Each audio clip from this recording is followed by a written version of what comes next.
know now that my wife has become host to a Kandarian demon. I fear that the only way to stop those possessed by the spirits of the book is through the act of bodily dismemberment.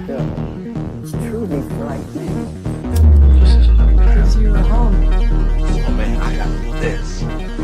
They want me to be dead now.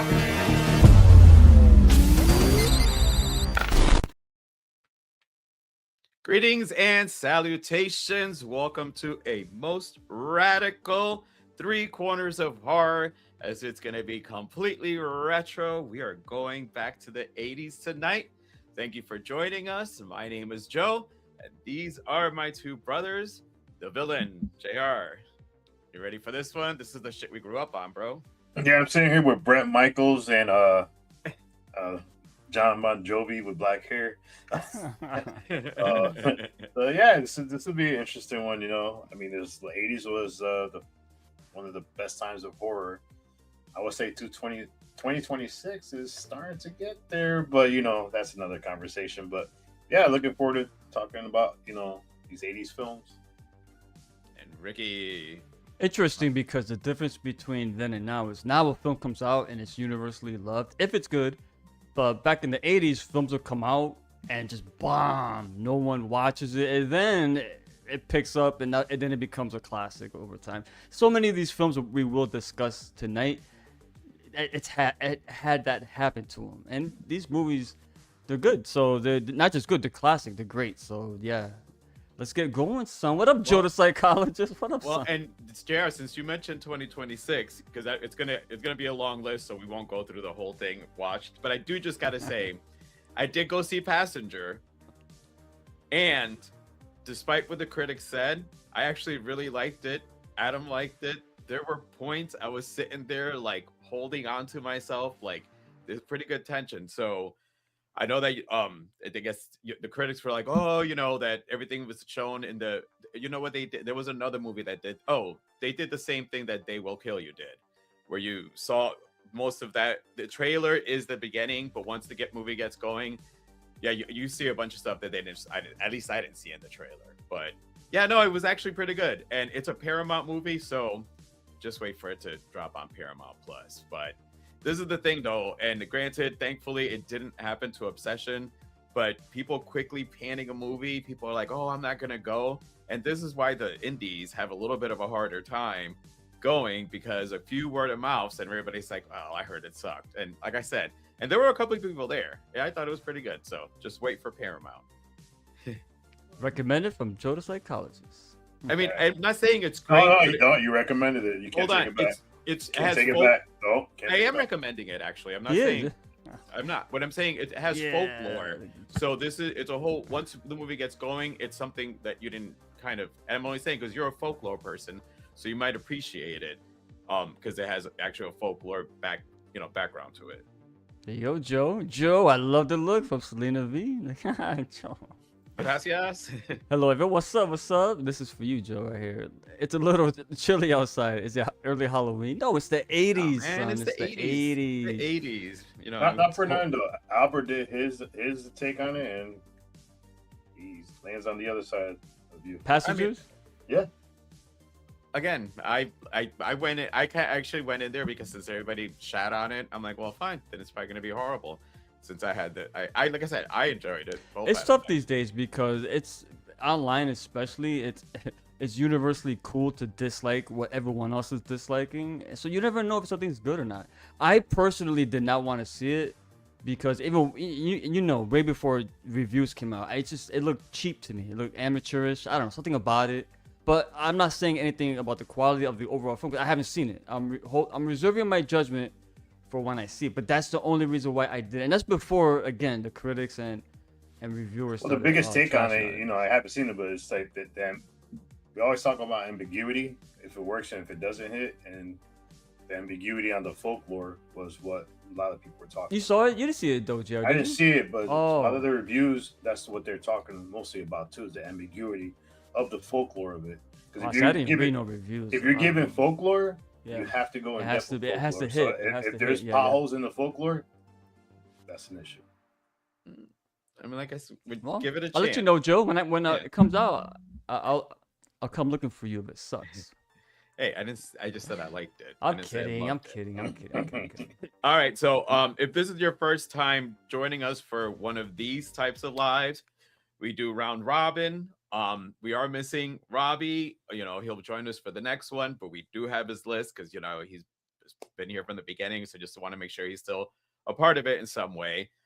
And I'm the oldest one here. This is the shit that I grew up on, so I'm going first. And with that, I'm going to start with My Bloody Valentine, directed by George Mihalka. This has become a cult classic. This was one that, it was, as Rick said, people actually didn't love it at first. And then as the years went by, people grew an appreciation for it. You actually had a sequel that was I'm sorry, not a sequel, a remake that actually was pretty decent, starring Jensen Ackles. Jensen Ackles, Soldier Boy. And Ricky and I think it was for one of our shows. Oh, the Holiday Horror. Yeah, we had done an episode on it. So I mean, it's a movie. One thing I love about horror movies is generally, except for the people who love horror, everybody waits for October, the Halloween season. I like movies that you can watch on 2 different holidays. This one you can watch on Valentine's Day, and this one you can watch during Halloween. And when I had watched it the last time, could have been a bit, I kind of had forgotten who the killer was. So even after you've seen this movie a couple of times, you sometimes forget certain things you watch, and you're like, oh shit, I forgot it was him. So yeah, that's my first one when it comes to 80s, released in 1981. So Rick, let's preface this a little bit. What happened? No, I was gonna say I didn't want you to think I was for you to go into your movie. No, I know. Oh, right. What I was gonna say is for everyone to keep in mind, the 80s is probably, as a collective, our favorite era of horror films. I can't speak for GR, but GR, what's your favorite era before I get into this? Oh, he's got to think about it. Holy shit. Because I like the 80s, but I think the 20s had been pretty good so far. Some of the horror that's been Holy coming out shit, lately. I wasn't expecting that. So- Yeah, that's pretty cool because you're right. I'm glad you brought that up because the 2000s, underrated in my opinion. But what I was going to say was, before I get into this one, is God dang it. See, I lost my train of thought. I'll get into this right now. Anyway, My Bloody Valentine, man. Let me tell you something. This movie here, what I really did enjoy about it is, instead of like the typical horny teens and camp counselors and a bunch of other, younger folk, it's blue-collared, hard-working people. Yeah, they like to go out, have their weed and drink their beer, but they're older, they're the working class. And Minors. to me, they're minors, not minors. And they work in the mine. Yeah. like go in Yes, and work yes. in the mine. And the fact that they're older immediately makes it stand out to me. And also, too, because it is in a mining shaft, the claustrophobia hits. And it's in the darkness that they're in. It's just a well-made movie in that regards. And I love the gore in this movie. And I always bring this up. If you haven't seen the uncut version, I mean, when the uncut gore comes in because the quality of the video drastically changes. It looks really bad, but that's because they added the gore back in, and it's even better in my opinion. Some of the gore scenes in this, like when the guy gets the sickle through his chin and it pops through his eye socket, that's Awesome. a lot better. And also the scene with the old lady, like she gets put in the dryer, and that's way more gnarly in like the uncut director's version because they cut, when these production companies get cold feet, and this is a Canadian film too. Joe figures Joe starts off with a Canadian film. Jesus Christ. But yeah, Axel Palmer was the killer in this movie.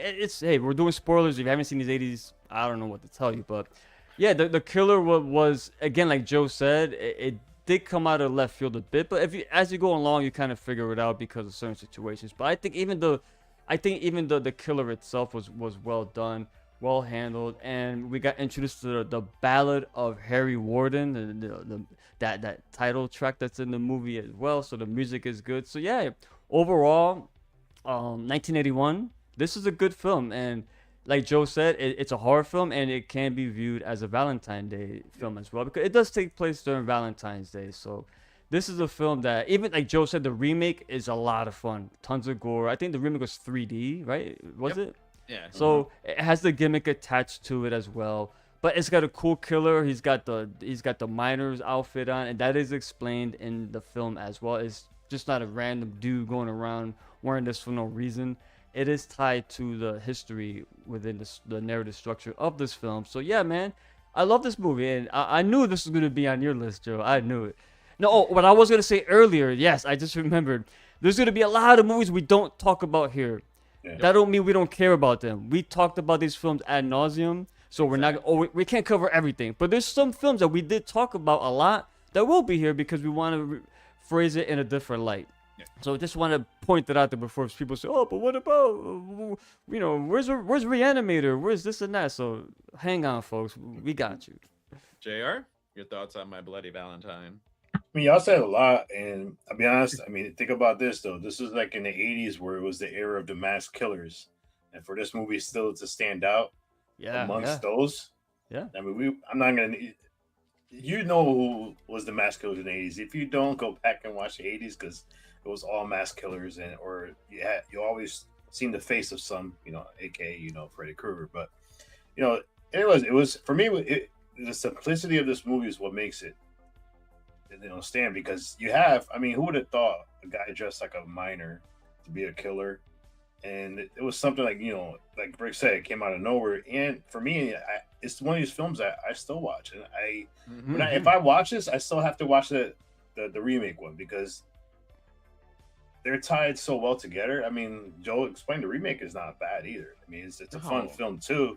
And we're going to talk about that later on, as far as remakes go. But yeah, I mean, there's not much more I can say about this film. It is a fun film to watch. The gore is really good. And yeah, I mean, who doesn't want to see this dude? I mean, poor guy too. I mean, the backstory a little bit of it.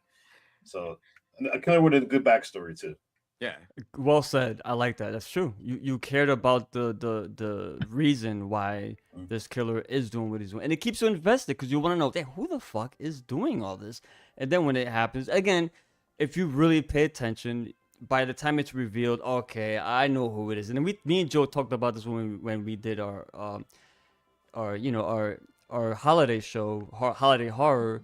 But with that, even with that, it's good. It's a great film, and this was 81, right? So 81. When JR had mentioned, this came out in the era full of mass killers. This guy had a head start. The 81 was real early. I mean, this was. We still did not have Jason with the hockey mask by this point. Think about that. So kudos for this movie to bring such an iconic. And in my opinion, this guy is iconic. The miner, because he didn't get a bunch of sequels, which I'm grateful for. He doesn't get as universally loved, but I think he stands out. He has a place in horror history. Yeah, absolutely.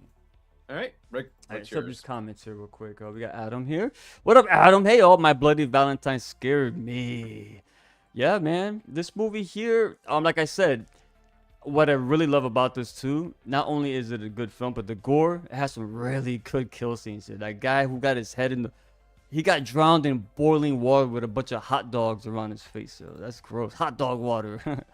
Who likes My Bloody Valentine? Drop it in the comments. So who likes this film? All right. Let me Joe, real quick, let me just set this up. Yeah, Joe, I'm gonna get the next clip ready, so go ahead. It's your go. I know, but just talk. Say Joe or Oh. GR, anyone. I know, but we're waiting for you to tell us what your movie is. No, So I mean, sorry. I got you. I'm ready. While we wait for Rick. No, we got it. We good. This is my next movie here. All right, see, come on. Return of the Living Dead. Come on, 1985, I think. Yeah, 85. Who doesn't enjoy a good horror comedy in a time when horror comedy wasn't like as good as this? Because there was comedies, but they were really super slapstick, super schlocky, a lot of trauma.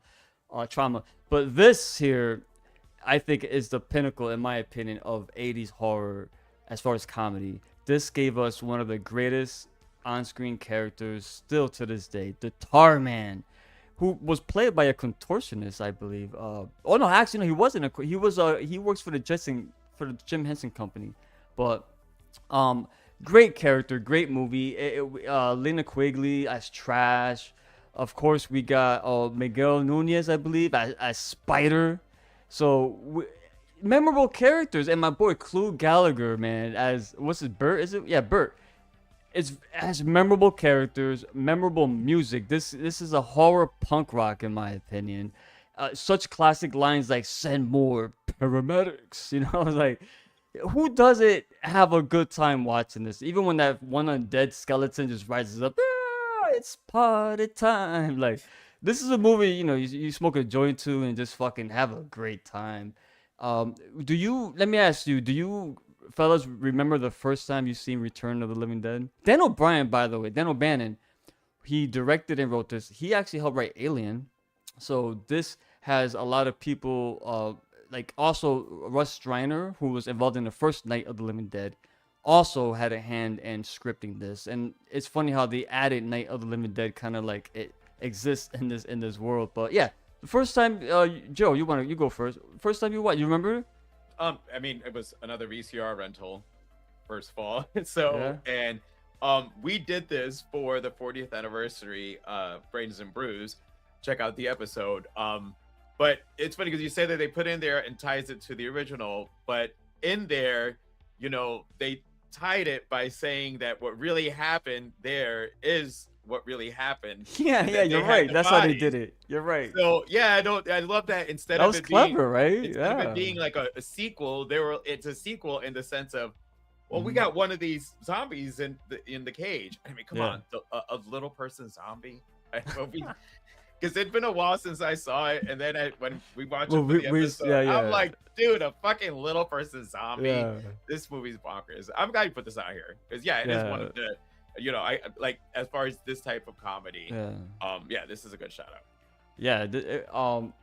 And then also remember this movie kind of added as far as zombie lore is concerned, it added brains because these zombies don't really eat people, they eat brains. Because and that one scene is so underrated in my opinion when they got like that half torso of that woman corpse on the slab and you know where when they perform autopsies in the morgue. The way she was talking, like it hurts. She's in extreme agonizing pain, and only thing That's why they had to eat only thing brains. that makes them feel better is the brains, and they kind of explain that. How about you, Jr? When you first saw this movie, as on video, I'm assuming with Joe. Oh yeah, we saw it, and the funny thing is, the first thing I remember is, all right, don't mess around in the cemetery, because Yeah. you know that chick was hot too. So you're thinking, wow, Bro, come on, a naked chick dancing like that in front of you, bro. yeah, I mean, Jesus. But yeah, this movie was pretty good. And I remember when when it came out, that people were actually trying to research that building where they escaped from, and people were, and there's like, you know, I don't know if it was true or false or basically, you know, fake, but there was actually stories, you know, when you go online right now to go see it, and they mentioned something happened similar, they say, you know, in a building. So it's one of those things where, like, for me, it's one of those films that, even though it came out in the 80s, the fact that people were still researching it now to see if this story that got planted was true or not. And, you know, like you're saying, you know, like that little dude that came out with the slimy shit. That little dude. It was just classic, man. But It's it was, memorable, yeah. it is. It was, and it was, you know, practical effects, which is once again one film that practical effects was amazing. Oh man, And- it's so good. Oh, even to this day, bro. Was and it's a good film. It's still a fun watch, man. I mean, every Yeah. time I see that chick in the cemetery, I'm like, man, Try. why does she have to go so quickly? Can she last a little longer? Yeah, it's weird when you see her as if you look at the poster here, it has the character of Trash here, along with Suicide. But when you first see her as a zombie, when she runs up to that cop car and whatever, or whatever car, I think it was a cop car, right? She looked crazy. Oh my God, you're not hot anymore, Jesus Christ! All right, so go. So I'll go ahead and do Robbie's. His first choice was, and Brick's gonna love it. We did a comic book, the comic book horror show episode on this one, and that's Creep Show, released in 1982, directed by George Romero. It's a classic anthology movie. Father's Day, The Lonesome Death of Jordy Verrill. Something tied you over the crate, and they're creeping up on you. I'll go real quick on this one. What I love about this one is all the stories, but the crate just still stands for me out of all of them as like the strongest like story on there. You know, Billy. Who doesn't love Billy, and who would not want to imagine killing Billy in all those types of ways? Adrian Barbeau, son. Come Oh, I on. love her. I What mean, an icon from the 80s, huh? for this movie, this is like, this is like one of my favorite ones. You know, JR. I mean, come on, the crate. I mean, who doesn't love the crate, man? You had a sympathetic character who was pushed over the edge. I mean, then he ends up, offering her, then he pushes the crate over the edge. So it's like, I mean, it's such a memorable scene. And yeah, I mean, this is the one that had the party too, right? The family party. Yeah, yeah. I mean, that was the crate, yeah. A dude that gets basically killed by a headstone. I mean, the sound. Oh, that was Father's Day. That was Father's Day. Yeah, And by the way, that was Ed Harris too. Yeah. I always laugh at that scene when he finds a bottle of booze on the fucking ground, like, oh, whatever, and he falls. So I got a quick question. I know they make sequels to this, and then they actually had a show. Do you think that they should have kept going as far as, because this is like one of the first horror anthologies? Yeah. I'll answer that quickly. The reason why the others didn't work, because part 2 I'll get into, but there is a 3, but I'm not counting the series because there is a series on Shudder. It's really good. Not the greatest, but it's really good because it's just short, quick 20-minute episodes in and out, and most of them are pretty good. A couple stinkers, but for the most part, it's decent. But I really enjoyed it overall. But the other ones did not involve George A. Romero and Stephen King. They collaborated on Creepshow. So, what a combination. We got Stephen King writing this and George Romero directing it. And, of course, everyone behind the camera was all George Romero's crew during the time when they did all of those classic films, from Martin to Dawn of the Dead. Before that, Night Riders. I mean, Creepshow was the pinnacle of George Romero's career, because I think that was, honestly, in my opinion, sadly, that was his peak when it came to my man Romero. But it's classic, bro. GR, if you finish with it, I'll jump off. No, you can go ahead. Yeah, I was let me go. Which was your favorite segment, real quick? No, what I'm gonna do, obviously the crate, but I'm gonna tell you really quickly all of the what I loved about all of the crate. We Fluffy, come on, that's the name of the actual creature. Tom Savini did the makeup for this movie. But Father's Day, of course, had Ed Harris, and such a good one. And that's the one where we talked about the cemetery. But let's talk. Then there's one with fucking Ted Danson and Leslie Nielsen. Something that tied you over. Wentworth. That's how you heard Leslie Nielsen at the end. Wentworth. Let me remind you, there, boy. I have the gun. Like I could quote this movie ad nauseam. I always think of, I can hold my breath for a long, long time. Yeah, you know what I think of when I go back and watch that? That was a long ass extension cord. Bro, I thought that shit too, bro. And then, imagine being buried with only your head exposed to the elements, and you got that crab coming in, and my man Ted Danson's like, "Hey, get the fuck out of here! Get the fuck out!" Oh man. But well, and then what's the one joke called? The Lonesome Case of Jody Verrill? Lonesome Death of Jody. Lonesome Death. That's Stephen King that's my least favorite, but it's still good. It is very sympathetic. You feel bad for this character. And what I really liked about this one, well, not like, but what stands out, and GR could probably relate to this, is Vince McMahon on commentary when the guy's watching WWF TV, bro. What up? Addict Review, Leslie Nielsen. Yeah. And you know what was good about that too? One of the rare few occasions where you see Leslie Nielsen in a serious role, and he's the villain at that. He should have did more roles like that, in my opinion. He got pigeonholed. He was pigeonholed in the slapstick comedy. Because he's a good actor, man. He's a good actor. Yes, the sound effects with Ted Danson, and that was actually Jesus Christ. She was from Dawn of the Dead. Jesus Christ, I can't believe I'm blanking out. Anyway, she played Franny in Dawn of the Dead. That was her, and that's that gurgling sound of like someone drowning. That was really good. And yeah, and then of course the roaches, Yeah. my man, I dude, checked my cornflakes for a very long Bro, time. Any bro, cereal bro. that I opened up, and I still every once in a while will shake the cereal to make sure that. I there's love not to one in see when he's talking to the guy, he's talking to like the exterminator or what, he goes, Where are you? Where are you? I got roaches. He goes, oh no. He's like, I'm in Orlando, Florida. I took my wife and kids to Disney World. He goes, Orlando, Florida. I always think of Joe. I And know. then my, This then my is man's before, like, before I even moved down here. he's like, what's that line? If you don't get down here quick and take care of this roach problem, next year you'll be taking the wife and kids to Florida on your fucking welfare check. He was an ass. But yeah, Well, yeah, you had mentioned Creep Show too. yeah. So real quick, yeah. Creepshow 2, even though it's not on the list, I gotta bring it up because we rarely talk about that one. Creepshow 2, that's the raft. That's a great episode there. My man Pancho, the guy had the fucking weed in his fucking little tighties, Joe, he had smoking the fucking dudes, the fucking. Always hated when it was life and death, and the guy tried to fondle that chick. I'm glad he got killed because of that. Well, But- it's funny because one of the movies I went to go do as I was watching it, Adam thought he was like, "Well, when are they gonna get on the raft?" And I'm like, "What the fuck you?"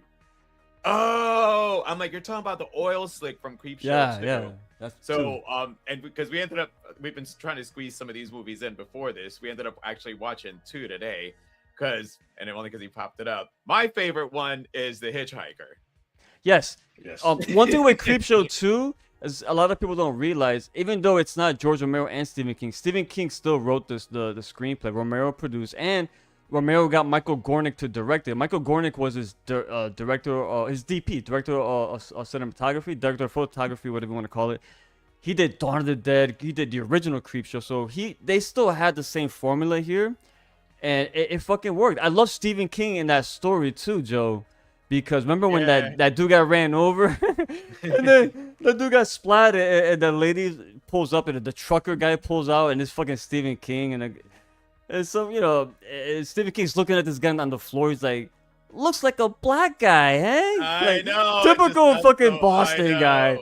And then some guy's like, "What the fuck happened here?" What happened? Some guy just got creamed. That's what happened. Like, Stephen King had the best cameo there, but great. But then, It's great. Wasn't the second one where he played the farmer too? Yes. Yeah. No. Oh, yeah. No. He'd be the You're talking farmer in the about. first one. It was Yeah, the he was the first farmer one. in the first Yeah. one. First I one, thought and you were the second talking one, he was about a truck driver. in the Creepshow 2. It had the segment with the Indian guy, and I forgot his name. Oh man. Oh, I forgot his name. Oh, by the way, George the Peppard. the actress from Dawn of the Dead was Galen Ross. I had to get that out. But yeah, no, I forgot the older gentleman that he got shot with his wife in the I think beginning. it's George Peppard or something. It's George something. Oh, it's George something. I forgot. I can't believe. When as you can tell, I'm excited for these movies. I blank. My mind's racing a mile a minute right now. But yeah, man, I'm glad we touched upon these. Adam will like literally if he'll hit something, he'll once in a while go, "Well, that's gonna cost you, Mrs. Lansing." Yes, thank you for that because Literally, will anything he like happens, he will sit there and he just he put in the comment that he says it to himself, but he actually says it out loud. Or he'll do something and I'll look at him. I'm like, "That's gonna Dude, cost you, that's Mrs. the- Lansing." when I was younger, that's the first time I was made aware that there was male prostitutes. Like they're called gigolos. I was like, what this woman's paying to have sex? Are you serious? People, what?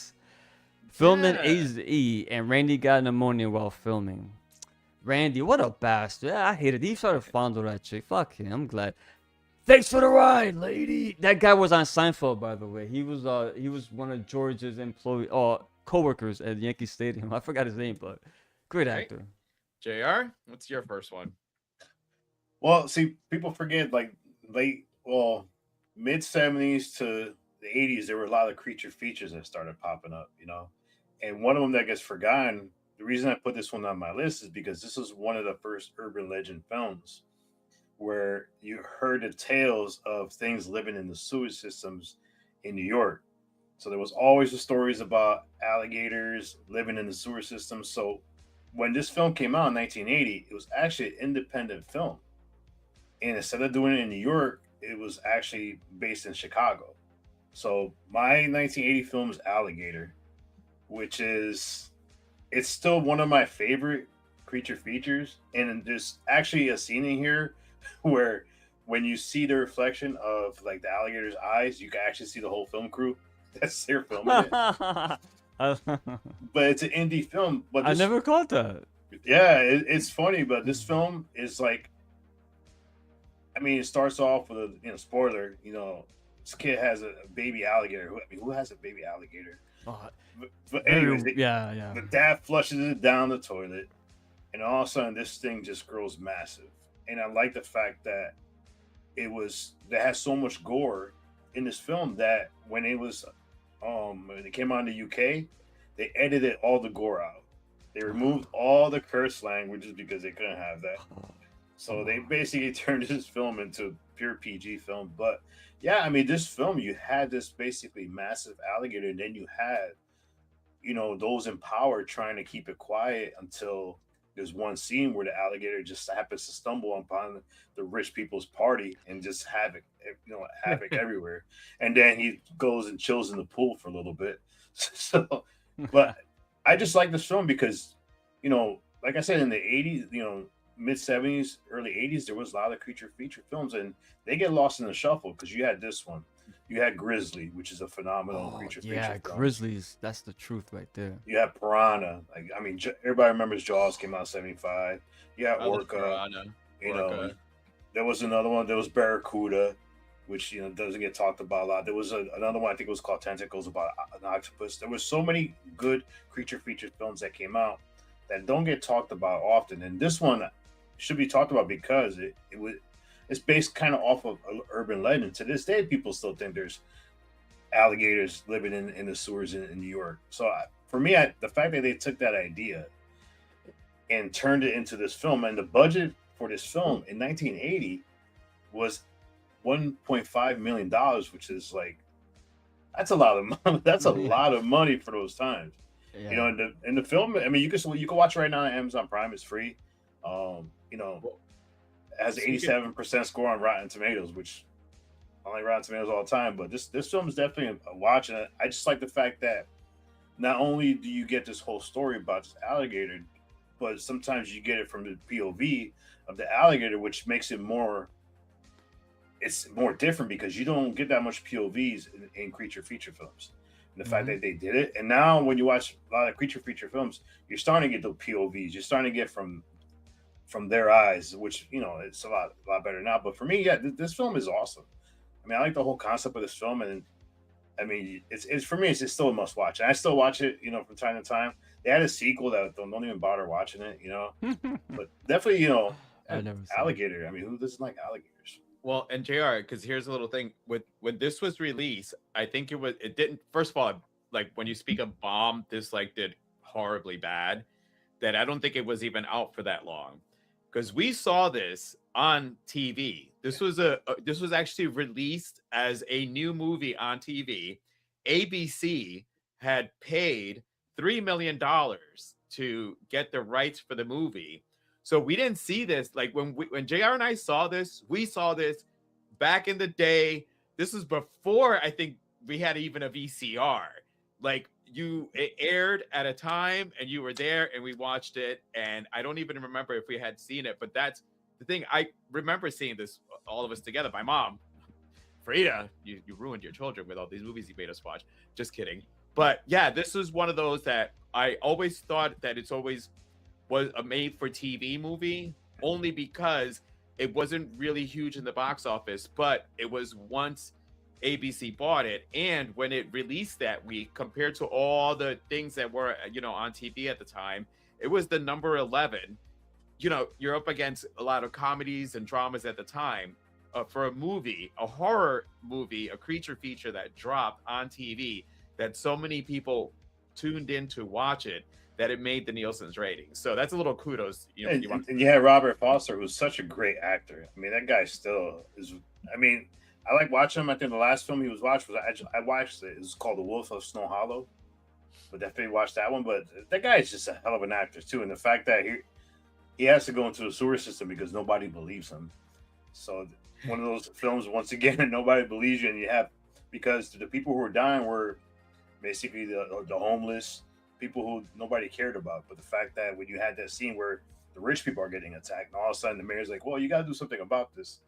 It just shows like majority of creatures, how those in power try to keep everything quiet. And unfortunately, until they get affected, they don't do anything about it. But yeah, then I still like the effects of it. Yeah, Ricky, you're Oh, muted. You're muted. Thank you, guys. The one thing I've always wondered too is that you could tell this is a movie. There's no way an alligator could live in the sewers. For one thing, it's in Chicago, right? It's cold. There's no sunlight. They need sun. They're reptiles, but I'm getting a little too anal right now. I'm sorry. I love reptiles. It was just the urban legend of people. Yeah. They got too But big. like Jared said, the Robert Forster, man. Oh, Jesus Christ. I love the fact that he was in this movie. He makes everything good. But this movie is pretty much a cautionary tale of the dangers of buying animals that you can't keep, you can't handle, or you know nothing about. And then this is also a prime example of like when you it's an invasive species, right? Think about when people buy like red slider turtles. They're here in the Connecticut, for example, and they don't want them. Oh my God, they grow too big. They dump in the local park. It's an invasive species. You dump it in that park. They're native to like warmer weathers, Joe, like Florida, for example. You put them in. You introduce them here. Keep talking. I'm sorry. Yeah, You introduce here. You introduce them here, and it's gonna wreck that ecosystem because it's gonna eat all of the food that the turtles here need, and it's gonna also, it's gonna eat their food, and it's gonna cause a lot of like it's hard to explain. Like if you put something that doesn't belong where it doesn't belong, it's gonna fuck up the whole chain of everything of how it happens here in works. Florida a lot. Yeah. So if you see that, so this movie is it's again, yeah, it's very outlandish. It is B level, but it got Robert Forster in it, right? So it's weird. It's in this weird conundrum area, but yeah, it has a message in it. But what is it? I haven't seen this in a while. It was an experimental like serum they were using they use it to like make livestock much weightier, right? In order to mass produce like meat and shit like that. Is that what it was? They dumped it into the sewer and it got into the. No, I think that was part 2. But is that how it got so big? Cause this No, motherfucker was. Huge. Well, there's. How still did it get rats so in big? it, What was there's rats it and in this? everything that lives Huh? down there. Rats, animals still Well, get it out. fed on Yeah, dead carcasses. It can make But it the out re- to the lakes. and But it's stuff. mutated. It's huge. There's no way it got like that on No, it. this So one what was wa- not mutated. It was. What? It was just huge. It's for TV. It was just. Bro, it's 50 feet long and 2,000 No, pounds. The poster says that. It's 36 feet long. Yeah. Oh, I'm sorry, 50 feet beneath the city. Yeah. Yeah, it's But all right, 36. but still, all right. 36 though. I mean, You know what it is though. A lot of people don't realize this horror though. as Hold we on, watch, you're gonna question this. hold on. I'm little- getting a little anal because You are. We got alligators, a lot of movies to go they're through. getting confused. Crocodiles would eat the fuck out of you. An alligator, unless they're starving, they're not gonna go hunting humans. For example, they come out. And you live in Florida. You see them on. You've probably seen them sometimes, right? They're not going around attacking people. Again, there's outliers. There is. That's because you got in the water and you got you. Yeah, people yeah. get attacked There's first. exceptions to the rules. But anyway, that's not deterring from the quality of the film. Sorry. Well, you gotta It's remember not. too. You're like, I'm gonna it's kick No, your no. ass. You're like No, sitting it- here like the movie's fucking good, bro. No, I'm not saying. No. You gotta No. You gotta get. We watch so much horror that you actually have to suspend. You're right. disbelief, You're right. And you're sitting. You watch dinosaur movies, and you're gonna nitpick on a goddamn alligator. No, I'm not. We're That moving does. on. No. I don't want to move on because I really did. This movie's awesome. It's fun, dude. When they introduce the fucking the hunter character, and he gets fucked up. Like GR said, people get fucked up, and it's an entertaining movie. I'm just being silly. You gotta remember too, though. I mean, this thing fed on rats then it fed on.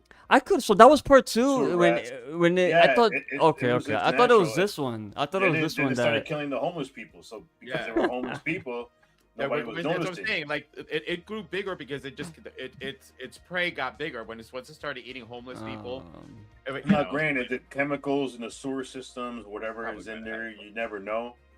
But I think the second one was more about there you basically go. That's for you. environmental. This for Alligator. Ah, I remember that movie. It's you watched it with good. us. You probably. I was gonna say you probably watched it with you. Yeah, no. Like I said, Uh, this was what was cool is that we saw this when it was broadcasted. Like, yeah, this was very popular within the network, like the syndication, like Alright. very popular on TV.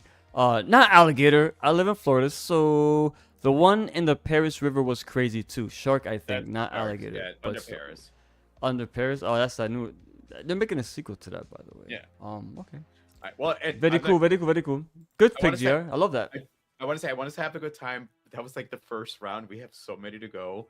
I want to say let's just keep it a little shorter when we get. Look at this guy. You got somewhere to be, bro. Jesus. No, I just don't want to be here till No, I'm 12 o'clock. I just want everybody, because we also don't want to keep the viewers. All right. Yeah, he says, not for that. He says that after he went through these long rants and stuff. I just said I'm No, I reminding went through the rants he's myself. saying. No, And he I saw was, me. no, No. oh my When, God. when he does it, it's like, Oh, I'm sorry. You know No. what it is? I'm so passionate about this movie. You're right, Me Joe. too, You're right, me Joe. too, I, me too. I, I won't say much. I won't say much. I won't say much. Me too. I did the same thing myself. It's just I just want to remind because Okay, Daddy. All right, we're good. We're this good. is- Just all keep right, it moving. calm Keep it me moving. down. Come on, man. Keep it moving. So mine He just- up next is Sleepaway Camp, released in 1983. I mean, this is another one that I think it got knocked off on because everybody said it was a ripoff of Friday the 13th. And then as the years went by and people started watching it, it's got a twist that most people remember it once they see it. Adam was like, yeah, no, I've seen this movie. And I'm like, so he's on the, looking some stuff up. I go, I need you to stop because I knew he didn't see it. And I didn't want him to read a spoiler on it, because obviously the big reveal at the end, that, Aunt, I have her name. Fucking, God damn it. Rick probably even has the name already. What's the name of the damn aunt? I don't know. With an M. It's with an M. But Martha, right? I was right. Half right. I said Yeah. M. So the aunt makes this horrible decision, on this little boy and raises him as Angela and goes to camp. And this had some obnoxious campers, the girl with the side ponytail. But the thing is, she was awesome. became a cult classic in time. And this is the thing about the 80s is that, as Rick said, some of these bomb when they first come out. And then after viewership in years, they love them. I mean, Felicia Rose's performance was great. I meant to write down the name of the aunt because that aunt has been emulated through some other horror movies. And again, the twist is one of the most memorable twists when it comes to, at least, especially in the 80s horror. All right, JR, what's your thoughts on Sleepaway Camp? I mean, the twist is what everybody talks about the most. So, I mean, definitely watch. If you haven't watched this film, you just got to watch the twist. That's all I'm going to say. I mean, you said more than. Yeah, this film is a fun film. That twist is definitely. It still sits in your mind to this day. Well, and I didn't have her name, but when the side ponytail girl, and Adam goes, "Wait, Judy. oh, how's he killing her? Where's he sticking the?" And I'm like, "Really? You're asking that question right now?" I mean, that's like a very different and memorable death. And I think Rick, don't you like this movie also, right? Fuck yeah, bro. It's sad that the actor who played Ricky, Jonathan Tierson, passed away this year. Unfortunately, he was Literally, like just 60. a Yeah, month not or 2 months two ago. Yeah.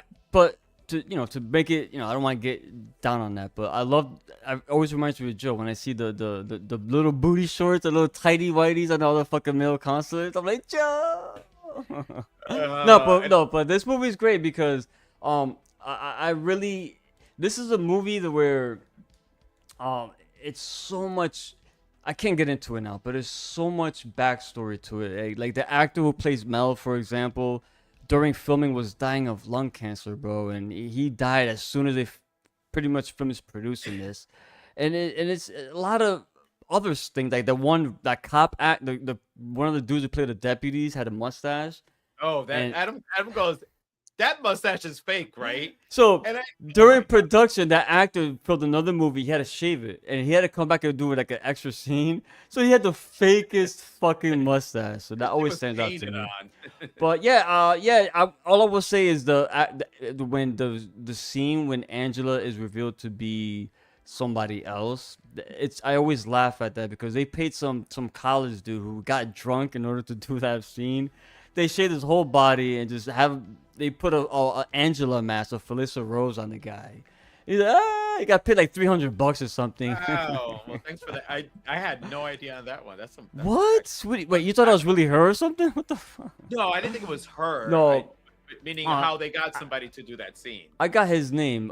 It was Archie. Archie Liberace. He got paid like $200. Actually, it was $200. But it was great. Karen Fields played Judy, which is it's funny because she has a transgender son now, which is kind of ironic coming from this film. But this movie's great. Yeah, I'm glad you put it on the list. I kind of figured it would be on your list. And the kill scenes are great. I love how they all kind of tied into like making it look like an accident. And you mentioned the kids, the most like these. This is a sign of the times. This is how it was in the 80s. You could say shit that's offensive and nobody would care. Nope. You could like every character in this was not likable. They treated each other like shit, and guess what? That's what it was like back then. Like nobody took it as like leave me alone. No, it's just how it was during that era, man. Like no one got offended by if somebody said a joke or something racy. It's just that's how it was back then. So this movie is a sign of the times.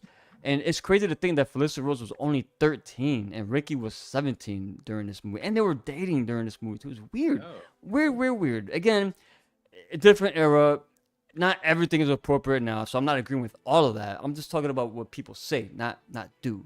But yeah, man, I'm glad you put it on the list, Joe. This was a very memorable film, especially that twist of the ending. Oh my god. All right, what's your choice, Rick? Your next one. Yeah. So let me just get rid of Sleepaway Camp here. So because I went with Return of the Living Dead, that was 1985, right? So I'm gonna go the total opposite direction here with Day of the Dead. I bring this up because they came out in the same year and two totally different spectrums on the situation. But the reason why I brought it up, because again, I talked about this movie so many times, but I want to talk about it briefly here because with George Romero's Undead trilogy, Night, Dawn, and Day, they weren't just made for cash grabs, like how movies will be made now. Oh, this movie made a lot of money. Let's make a sequel. No.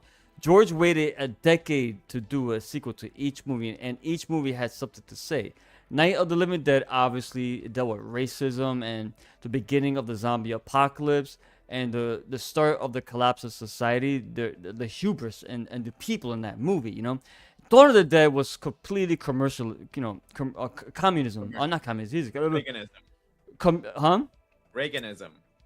Reaganism. Oh, you mean Ronald Reagan? Yeah, that's another word for it. But it's what's Gio, help me out. What's the fuck? Commercialism. Thank you. Jesus. Right. Commercialism. So They did it because that's so what yeah, the commercialism in this film because of course with everything that's happening outside those fucking walls, as long as they got good things inside, they're very materialistic. We're good. We got everything we needed. I got a nice TV. I got some fancy clothes. People went to this mall because that's what the zombies, mind you, because that's something people did in their everyday lives. So if you go to a mall now and you see people just walking around, they're mindless zombies. So that's the story there. Here in this movie, this has the most this is what's left after after the world fucked up. They didn't take precaution. They were too either greedy, selfish, or they just very narcissistic. You know, they just thought they were untouchable. This movie, Day of the Dead, it's what's fucking left. The bottom of the freaking barrel, bro. Nobody was likable in this movie to an extent. Of course, they had the hero characters, but they were flawed too. And that's what I loved about this movie is it was dealing with flawed characters. And they mentioned it in this movie. Dr. Frankenstein mentions we are now in the minority. This if you come to think about it, this is now the world we are living in. The zombies rule. This is their world, and that's scary to think about when there's more zombies than humans, and what's left is these kind of people. I'd rather be dead. You know what I mean? So, yeah, this movie is great. The character of Miguel was very. He could seem like annoying and abrasive on the surface, but when you think about it, he represents like confusion, anger, and just depression and fear. The guy is fucking scared out of his mind, and he causes the collapse of everyone else in this movie. So yeah, for that I had it at Day because it's Romero's favorite of the three. He always admitted it. I think Dawn is still my personal favorite, but I've always said, in my opinion, Day of the Dead is the complete package. It's the best out of the trilogy. And it's got the best makeup work. Tom Savini fucking killed it in this movie. And you got the Howard Sherman as Bub. Just the way they introduced the fact that these zombies could still retain some kind of like memory or information from who they were before, and the way Howard Sherman portrayed this character was fucking great. So this movie is depressing, it's dark, but it's supposed to be that way. Again, a movie that came out trashed by critics. No, go watch Return of the Living Dead. You'll have fun watching this. You watch Day of the Dead, you're gonna hate yourself after the movie. So that's the juxtaposition between these two films, and I love both of them for that. So yeah, Joe.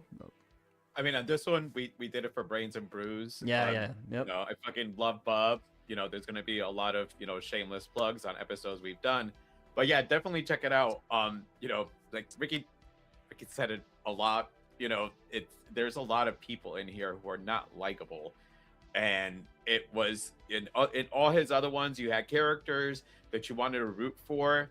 It was hard to root for people in this one, so it's almost when people got their comeuppance, you rooted for that also. So it's one of the things in his movies where some of the characters, when they died, you were kind of happy they fucking died. Yeah. JR.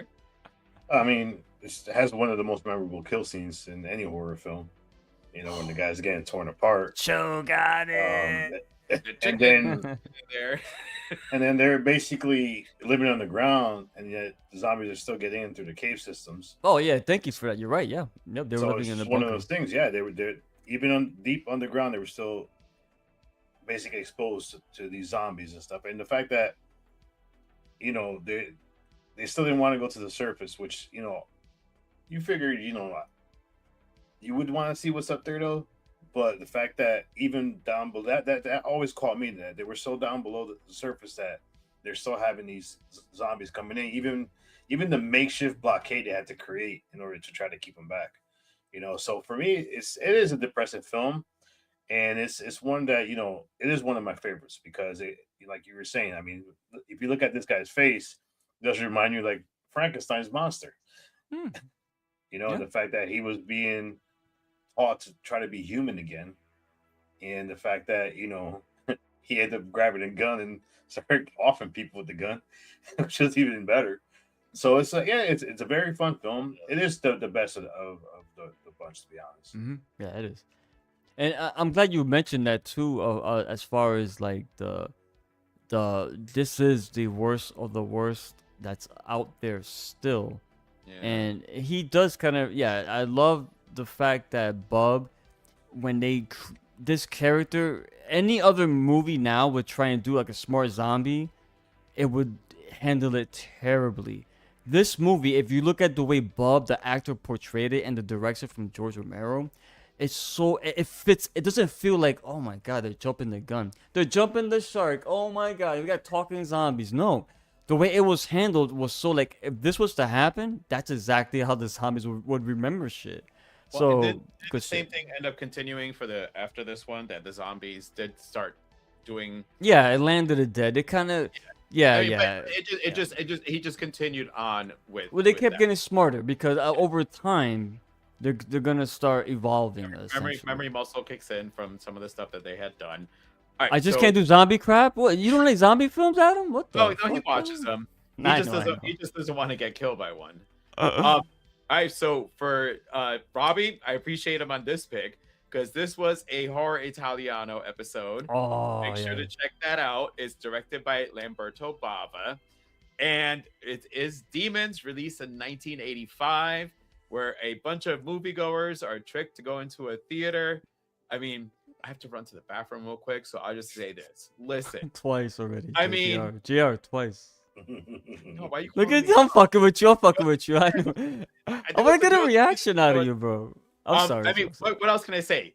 We got a sword wielding man on a goddamn Yeah. motorcycle fighting demons to rock music. And So what was the song, Joe? Before you go, what was the song? We talked I about it was on a trying to fucking remember that too, and I forgot what was the song. Fast as a Shark, son. There you go. You talk about jumping the shark. But anyway, so yes, Robbie, Okay, thank you for putting this Go one. use the restroom. I'll take it from here, Joe. I got you. I got you, brother. I got you, brother.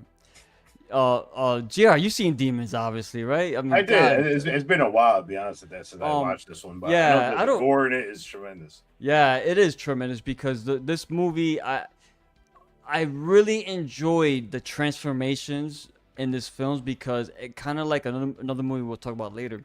When they're transforming from a human into a demon, they don't just be like, oh, all of a sudden they look and all of a sudden they just no.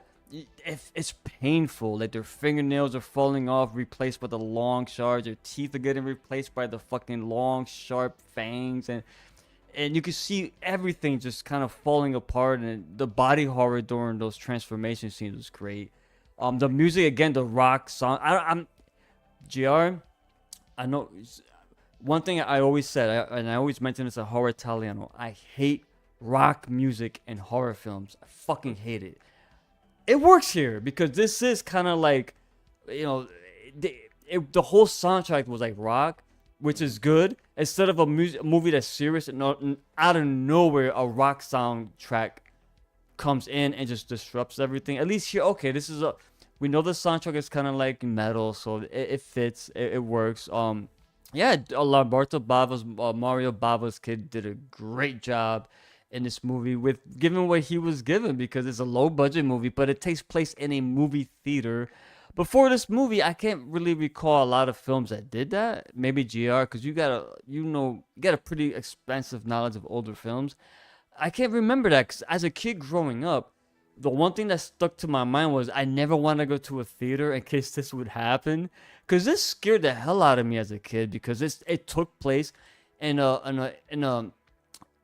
somewhere public where you would go with your family and you would feel safe. And now I never felt safe going to a movie theater because of maybe everyone's gonna get infected around me and start eating and killing and maiming. So it's great, man. What you thought about this, Joe? The only film that really advertised and catered to the scenes being in the movie theater was the original Blob. It's the only one that advertised. You know, go to the theater, watch a movie, but be careful when you go to the But theater. the Blob came out after this one, though. So The original Blob was before. oh, you mean the '50s Blob? The 50s Blob was When advertised more to yes, movie you're theaters. right. I Yeah, I always forget the Blob from the '80s is a remake. I always Yeah. forget that. Shit. You're right. Yeah, the original basically, yeah, that's all they showed. Good People shout, running good out of the theater with the Blob coming through. Yeah, I got to rewatch this one. Like I said, it's been a while. I do remember watching it. I do remember, like you were saying. I mean, body horror in the '80s was one of the things that it was constant. It was consistent, you know. And if one year you didn't have a film with body horror, then there was something wrong with that year. But every '80s, Yeah. every '80s year had some body horror type film in yeah, it. yeah. You know, It's outlandish, yeah. because like- it was practical effects. It was Yeah, and it looked great. Even though you sometimes you could tell some makeup is off, but I'd rather have that than this overly abundance of CGI that's terrible. Yeah. I don't like that. But like Joe said, this movie's it's fun because there is a guy on a motorcycle wielding a fucking sword, slashing demons. You know, so hey man, this is one of those movies where you see a scene and you're like, wait a minute, I know this, even if you've never seen the movie because it's so iconic, Yeah. and it's an Italian film, so it's got like that. It's got that Italian charm in it. You know what I'm saying? Yes, I know what you're saying. All right, Joe, take it from me. Actually, I think it's JR's turn. Yeah, so my next film is this is a trend in the way I did my setup. The only thing is I skipped the year because I kind of. Oh, you're going. I got you. I got you. Yeah. So the next film I'm doing is one of my favorite John Carpenter films. I'm a massive John Carpenter fan, and in 1980, He brought back Jamie Lee Curtis. Tom Atkins was in this film before he did, the Halloween 3. Yeah. So and then you had a good cast, and then you had Tom Atkins. You had Adrienne Barbeau came back. I mean, who didn't love her as the radio host in this film? So I'm talking about 1980, The Fog. GR, So- one thing you forgot to mention real quick. Jamie Lee Curtis, her mother. Janet Leigh, yeah. Janet Leigh was. I know you didn't forget. You probably would have mentioned it, but I'm sorry. I had. Good. And John Carpenter's in the film. He plays a character called Bennett. Yeah. So he actually does, a cameo. But Glorified cameo. what I like about this film, it took one of the natural occurrences that happens and put a lore, a spin into it. Once again, storytelling. It was about this local legend. If you haven't watched The Fog, something's wrong. But Not the the fact remake. that Don't do the remake. no, don't do the remake. Oof. You got to do the original because PG-13 garbage. Yeah. Get the fuck out of here. the fact you had this local legend about a ship that was lured, into this town, this bay. They ended up screwing them over, taking all the gold, and then basically here they come back, for payback. And I mean, the special effects in this film were amazing, and I just love the visuals. Me and Ricky have talked about it before. How a lot of John Carpenter films he uses the wide shot because he wants you to see It's everything. that anamorphic wide lens. Yeah. Yes, I love it. And the funny thing, when I went to go back to watch this again, I'm like, hold up. So Tom Atkins picks up a hitchhiking Jamie Lee Curtis, and they end up sleeping together that same night. And then, lo and behold, The Fog came in. So it's like, wow, that's kind of messed up. But I mean, Tom Atkins is known for that. He did that in Halloween 3, remember? yeah. And don't forget, after he had sex with her, hey, how old are you? Like, what the fuck? But this film is great. I love the effects. I love the whole the knocking of the crew members from the ship. How What they was his tapped name, on the GR? glass. Do you know the villain? Oh my god, it was Captain. Joe, Now, you know Joe? Were they ghosts? or were they Blake. It was Blake. Blake. Were they ghosts or were they zombies?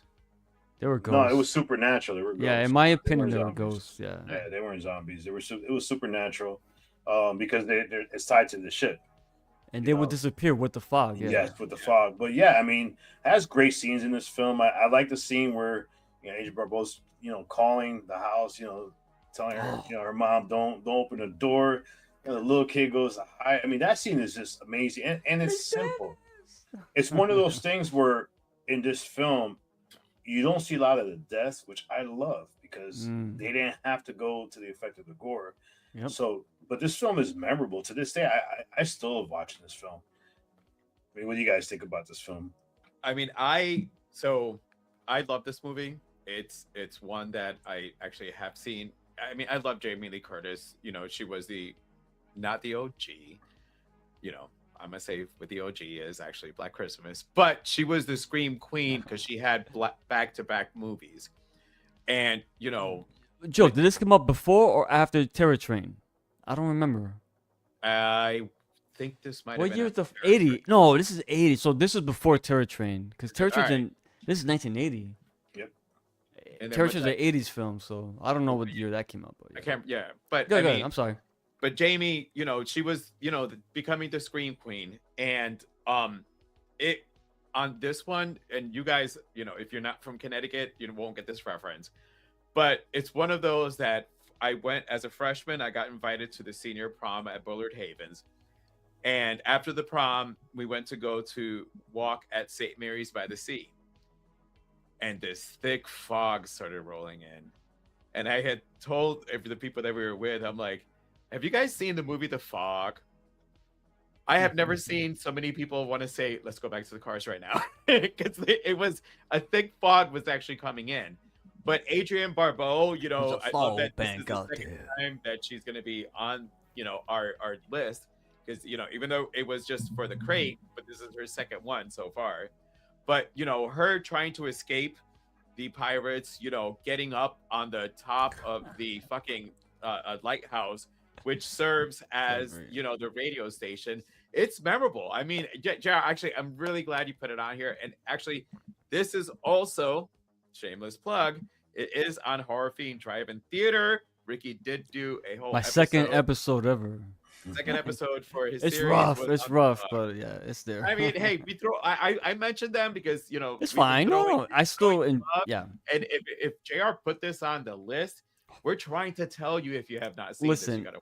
this didn't make my list because I knew. I told JR off before we started. There's those movies I knew JR would put. I didn't put on purpose. I wanted to. I didn't want to like, oh, leave it off and hit, But anyway, For me, you know what? Doing this with it, I kind of know some of the ones you guys are going to put. Same thing as me, so that just leaves it open for us to talk about other ones. Which is as I think Jared or Rick, one of you guys said it in the beginning that we're just trying to highlight some of the other movies. Rick, you said it, because we mentioned stuff that everybody knows, and I'm next, so I'm just gonna go straight into it. And of course, I got to put the Lost Boys in here. Directed by Joel Schumacher. And it starred Corey Feldman, Corey Haim, Jason Patrick, Kiefer Sutherland, Jamie Gertz. I mean, this had a lot of up-and-coming teenage actors as well as young adults. And I was around the age of the Coreys. So for me, they had done a slew of other comedies, and then we got this one. And I just like having... for a teenager, a movie that you can relate to, when you have Jason's character, you're trying to fit into a small town. I didn't get their names and I should have, but you have the Corey, who is a comic book, fan. When that was part of the movie, I fucking loved it because I can so relate to them. And then they meet the Frog Brothers.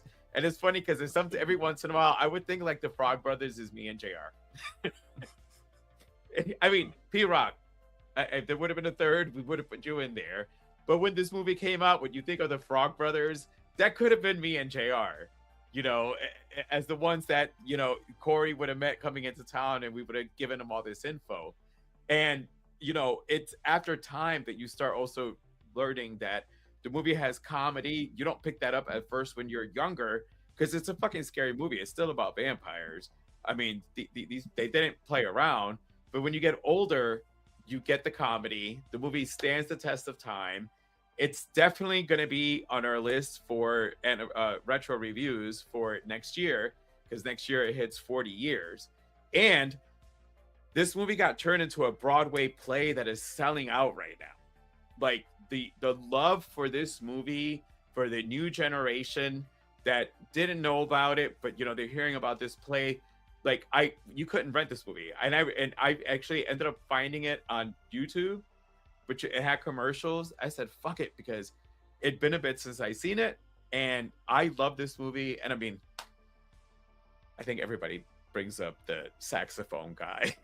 It's literally one of those scenes that just what seems the like fuck was? out of everything. That's you have the in this movie, '80s, brother. That's the most '80s. random like concert shot, and you got the Yo, he was going in, bro. He took his job serious, bro. He sure did. I mean, but yeah, I just had to, because as Rick said, we may put stuff in that everybody wants to talk about. Yes, this is one of those, but this is one of those that really holds more closer to me, just because I was the age of the protagonist in this. I got my brother who's just around the same age, so you can see yourself. If mom decided that she was going to move us out to this town, JR and I would somehow end up in the mix of this fucking shit, in some kind of way. But this one of those movies that I still find it has still stood the test of time. JR, because I kept mentioning you, I'll go to you next. Well, it's funny because this is when Kiefer Sutherland was playing villains.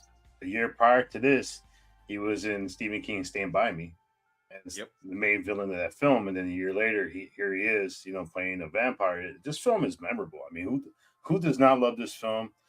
And even though, all right, if you move to a new town and some dudes tell you, yo, let's go and hang from the bottom of a train, the bridge, it's a bad decision. But this movie was very fun. I mean, it showed vampires differently. The fact that they were all teenagers basically stuck and turned in, and they're in this form the whole time.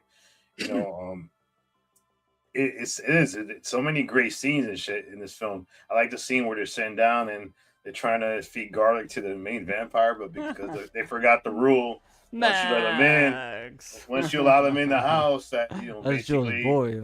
Yeah, you're you right. can't do anything to him. So it kind of played with the vampire lore perfectly, and the fact, I mean, who didn't like the grandfather? Come on. I fear that's gonna be me for some reason. Joe's gonna be the cool grandpa. I'm gonna be that grandpa that comes into town. What about you, Rick? I love the opening sequence to this movie. Play to, People Are Strange while illustrating the 80s at its peak. This is an 80s stream. Go back and watch this movie. Watch the opening title sequence to People Are Strange by The Doors, and just as pure 80s fucking. This is an 87. It's not the Doors. Huh? It's not the. It's a Doors song, but it was a different band that sang it, and everybody Well, keeps. It's a cover Yeah. band that did it It's a cover band. for this movie. Yeah. Everybody keeps saying that it That was wasn't the Jim Doors. Morrison, really? Oh no, it was a band. It was You another just band. blew my fucking mind, bro. All these years I thought it was fucking. I didn't know. That's Yeah. Why they were too cheap to get the rights? Uh, What the? No, that sounded Echo- just like it. Echo and the Bunnymen. Here you go. Thanks, Jared. Holy Yeah. shit! No, he did. And that's how Good. good of a job Wow. that he did. And for so That many you years, are. you're That's still telling me almost 40 years later, still on the two things. Doors. That's did it. telling me, yeah, you're right. Either they couldn't afford to pay the rights, or they just said we ain't paying them rights, so whatever. But it was still the song. It sounded good and it made sense. Good music choice for it. I love how Sam picks up the Web of Spider-Man, Annual 2, June 10th, 1986. Because when I saw that book, I recognized that motherfucker. Like unlike But you two guys. when he went into his DC ones, that he started Unlike- saying, "Yeah, you got all these in there," because That Sam was wasn't working. incredible. That was incredible. He should have He's worked at a like, "You got comic book these store. in the He made wrong good order." points. Oh yeah. He, no, oh, I'm well, saying- you couldn't put this number here because this character he wasn't mentioned introduced Roy yet. Lavaris. I Yeah. still at this point love to hear it. Yeah, like, see, character. what I was saying was I saw this. I didn't see this when it came out. I saw this way later because I just never got a chance to go and see it. So by the time I saw this, I already have again the Web of Spider-Man book.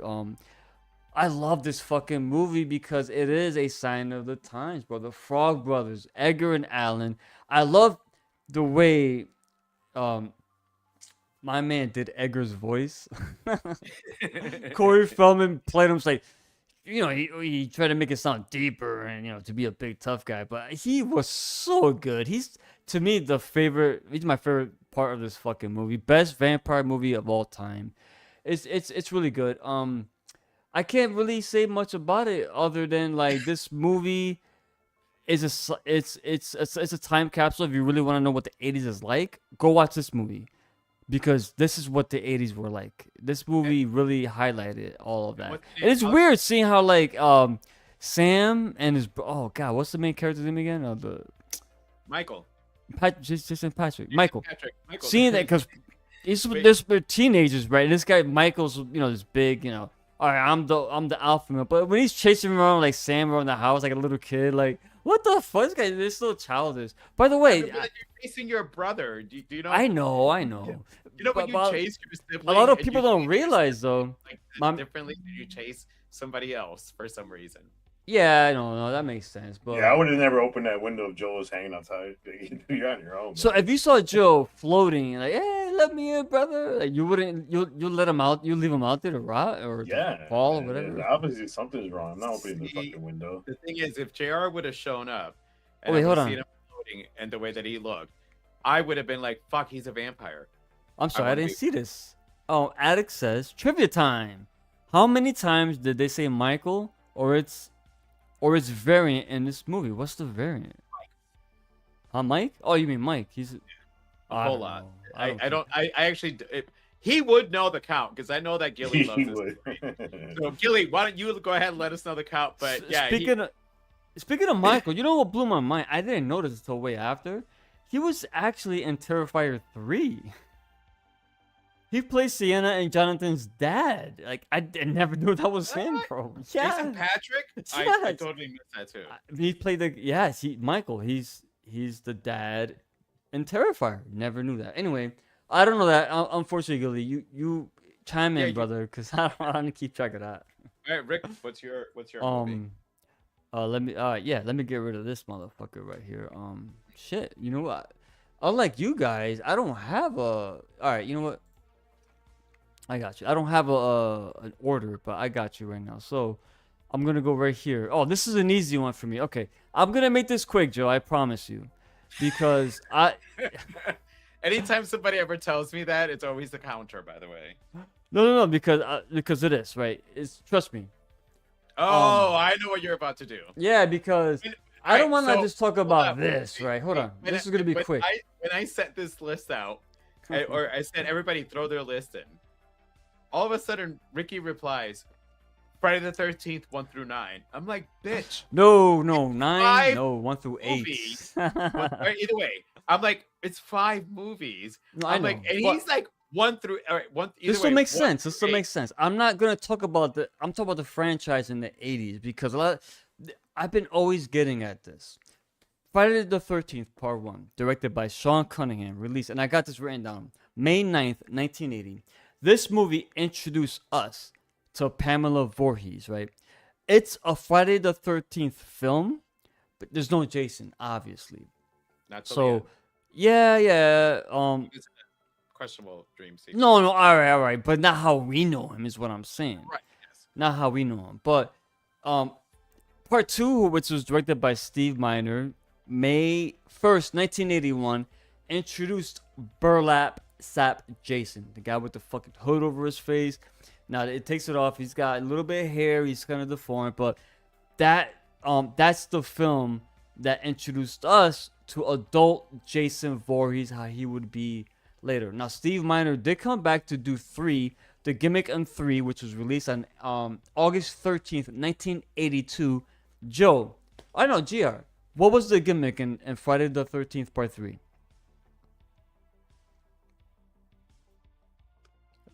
Joe? All right, good. 3D. 3D, yes.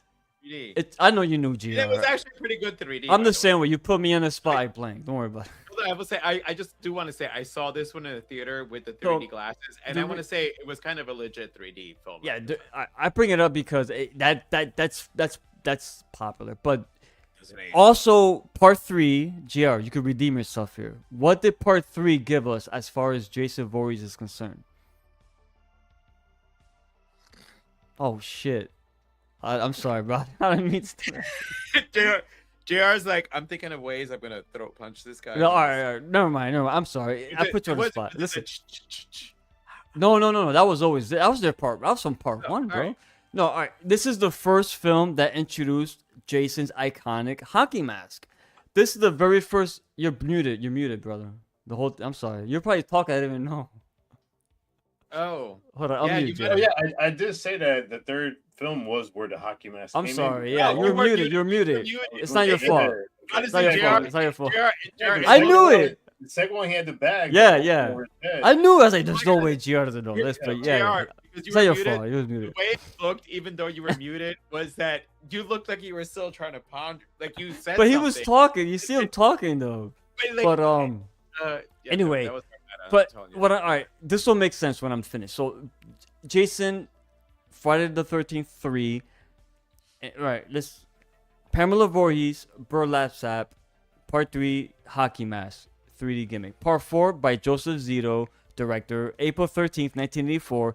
Introduced us. That's called the final chapter, by the way. Introduced audiences to Corey Feldman's Tommy Jarvis. Now, this movie was popular because this is the movie where Jason got his mask taken off and he got impaled right through the fucking face. And you see him all deformed and shit. He killed him. They killed Jason. So in this movie. Now come part 5, which is called A New Beginning, directed by Danny Steinman, March 22nd, 1985. This movie was notorious because it was never Jason Voorhees. Jason was actually Roy Burns, who was the father. He was a paramedic, and his son was a kid, Joey, who was killed earlier by this derelict Vic, and he got so destroyed that his son was killed. He put the mask of Jason to, I don't know, to get some kind of someone else's identity. But that's the whole hook of that, and that introduces us to Reggie. I love Reggie. He's such a great character. But then part 6 though, Tom McLaughlin, Jason Lives, probably one of the best Jason movies. August 1st, 1986, the year of Master of Puppets, one of the greatest metal albums ever by Metallica. Tom Matthews, who was also in Return of the Living Dead, he played Freddy. He plays an adult version of Tommy Jarvis in this movie. Now, this debuts undead Jason Voorhees, because remember, he got killed in 4. He comes back in 6. Now he's undead because he was... Bro, this motherfucker goes and digs him up just to like get him electrocuted with the metal pole. He comes back. What a fucking idiot this guy is. But that was a good one. And now, part 7, John Carl Buechler, The New Blood, my favorite one. Now, this director, if you don't know, if you watch Hatchet, I know both of you guys seen Hatchet before. He played the guy in the canoe drinking his own piss. Yeah, that's him. He's a great makeup effects artist, or was. He passed away, unfortunately. But he directed this one, May 13th, 1988. This gives us Kane Hodder in the very first role he played as Jason. This one is iconic because it's got the psychokinetic girl, Tina Shepard. And this is the one where it's iconic because she drowns him in the chain with the rock in the bottom. They made so many statues and figures and everything with guys hanging with the chain underwater. And then we get Jason, the last one I'm going to go, because this is the 80s. I'm not including 9, which I hated. But this is part 8. Rob Hedden did Jason Takes Manhattan, released July 28th, 1989. Jason Goes to the Big Apple. What's great about this, well, I didn't realize this until I was older and I rewatched it. It is Takes Manhattan, but the majority of this film, Joe, where did it take place, Joe? At the camp. Holy shit. Oh, man. All right. Listen, I will tell you right now. JR. Let's the JR reading. Well, not in New York. It wasn't No, really- but where did most of this film take place in, other than the city? Wait, what's in on it? the The boat? boat. Yes, thank you. All right. Oh, I'm sorry. I What's thought you no, said it's okay. No, It I took don't place blame in the you. boat. Yes, I knew you knew that. Trust me. It's when you put on the spot. So this takes place. The majority of the film takes place on a boat. The last quarter is in New York, and this gives us that infamous scene with the guy throwing he's throwing fists, and Jason just says "fuck you." He no sells all his punches and punches the guy's head off. But also, a young Kelly Hu was in this movie as well. This movie is my least favorite of the ones from the 80s. The ending was horrendous. I hated the ending. It was weird. I didn't like it. But it was a fun movie nonetheless. The reason why I bring up this is because I always mention this, whether it's Friday the 13th, and people compare this to Halloween and Nightmare on Elm Street. The difference is Jason, from the very first movie to this one, right? And even 9, I didn't like it, but whatever. He evolves over time. He has a burlap sack in 1, gets rid of it, gets the hockey mask, comes back, he gets killed, he resurrects as an undead for 3 movies, for example. Like, in his look constantly. So whatever damage he gets in 1 movie, doesn't matter the director, it comes back in the next movie. So the continuity, chef's kiss, is amazing. This is why I wanted to put Friday the 13th 1 through 8 on this list to highlight that, because a lot of people always say, "Oh no, Nightmare on Elm Street is the best ever." I don't know, man. I'm not gonna say you're wrong, but Well, and I or 'cause Halloween. I- No, I'm sorry, not even the Halloween though. So here's Those the thing, later right? films are kind of hard to watch, but I I'm done, when Joe. it- Go ahead, when it Joe. comes- Take it over. when I had created the live stream and I had mentioned the franchises, this is the king of the franchises as far as when it comes to. It ruled the 80s, horror. in my opinion, when it comes to You know, slashers. you did Yeah. have a Nightmare on Elm Street. You did have Halloween. Halloween has the I can't think of the fancy word to say right now, but it came out in the 70s, so it was pre-Jason. But when Jason came out, you got consistent Jason films that, as you said, kept building one after the It after builds the the other. lore, one All Jason the- to the next. Yeah. all the kills are memorable. Sleeping bag, I've never slept in a sleeping bag, but I know that if I get in one, I will think of the fact that, fucking Jason can grab one end of it and just slam me into a fucking tree. But the thing is, like, when it comes, especially when AMC does all their Fear Fest and all that. Yeah. Friday the 13th, yes, Halloween is watched a lot, but Friday the 13th is more watched. They have more movies. Yes, I watched Friday the 13th, all those movies, every Halloween because, like you said, it's everywhere. Now Halloween, I only watch one. That's the first one. Well, not one. I watched three as well. Me and JR will watch the entire series. Yeah. When it comes to an actual I can't do that with Halloween, unfortunately. Franchise, an actual horror franchise that was created, Friday the 13th is the godfather of the horror franchise. Yes, Halloween started in the 70s, but however, consistency, making your character evolve, this is what Friday the 13th did that was different compared to all the other franchises. Yeah. And I mean, listen, The character evolves. Like whatever happens in one film carries over to the next, and that's great. I love that the new generations get introduced to horror and check these out. One of the biggest flubs always on trivia is Friday the 13th. One, who's the killer? Everybody says Jason. No, it's the mother. Yeah, People Pamela, always get screwed up on that when it comes to trivia. However, horror fans know that's not the case, so those will answer it right. So I mean, now I understand why I get why you wanted to put the whole thing. Yeah. I was worried that I wasn't gonna say no. I wasn't doing that. but I was worried that he was actually gonna go film by film. No. I was like, Rick is no, gonna because take an to me, hour for all the think movies. about it, bro. The I really wanna 80s. explain the progression of a character. Imagine living in the 80s, bro. Like let's say we did, obviously. That sounds stupid, but you know what I mean. Like your peak, like teenage into young adult years. Friday the 13th, bro. Every year, with the exception of a couple that skipped one, they give you a new installment, and you go back and watch it. Fuck, they're enjoyable. They're 1 through 8. I will always say, bro, go to Halloween. Michael Myers was probably the most famous boogeyman, but you go Halloween 1, 2, 3, 4, 5. You can't say that. There's some stinkers in there. Same thing with Freddy. You know what I'm saying? And Leatherface, same thing. A lot of those movies. Well, Leatherface, you know what? I'll be honest. There wasn't really no bad. Even part 2, which was fun, like it's slapstick, but I don't put Leatherface in the same place as like Freddy and Jason or Michael. I just don't. I'm not that guy because those are not slashers in my opinion. They're not slashers. I've always said that. I'm about to give JR kind of a little bit. Hold on, let JR go. He hadn't said nothing yet. No, and the other. No, you gotta go pee again. I thought you meant he's gonna give. No. I thought you meant gonna.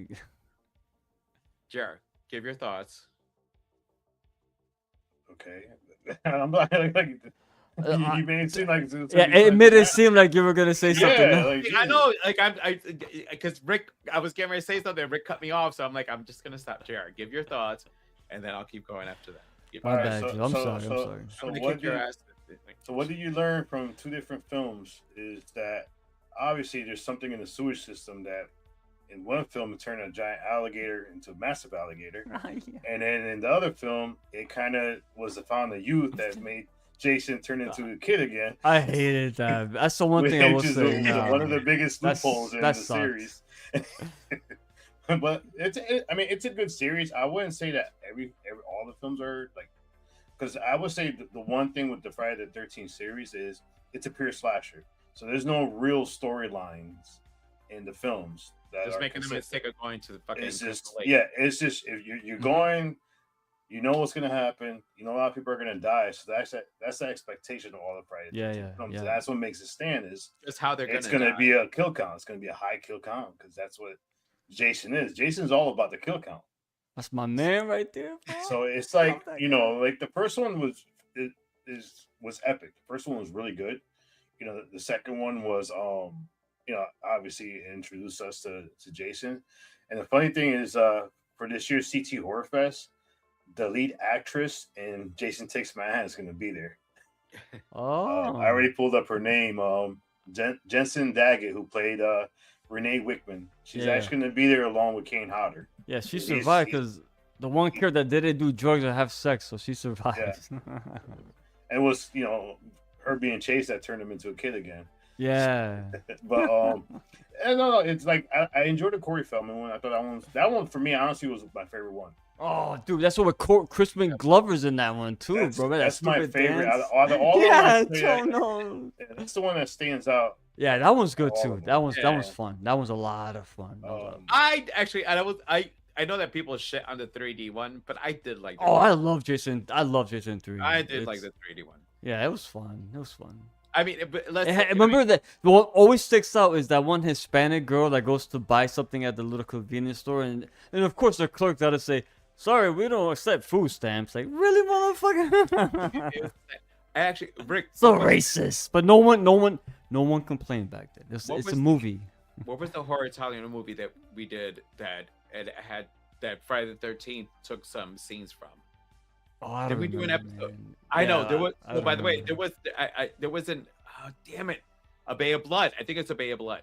Could be, yeah. I Mario think Bava, it's A Bay yeah. of Blood because a lot of the kill scenes that had happened in some of the other movies were in A Bay of Blood. All right. But so what I was gonna say is that JR on this one, because I'm gonna say Robbie's pick, and I have not seen this one in a while. But the thing is, you did this for an episode of your The Night Brings Horror, and it's Night of the Creeps, released in 1986. Yeah. directed JR's by- got to talk about this one. Yeah, JR on this one, like I said, It's I been tried, a long time. I for me, tried too. to this week catch up, and this was like I wasn't about to rent it. I don't mean that in a bad way, but there was a whole lot of shit to fucking watch, get in there. But you just did an episode.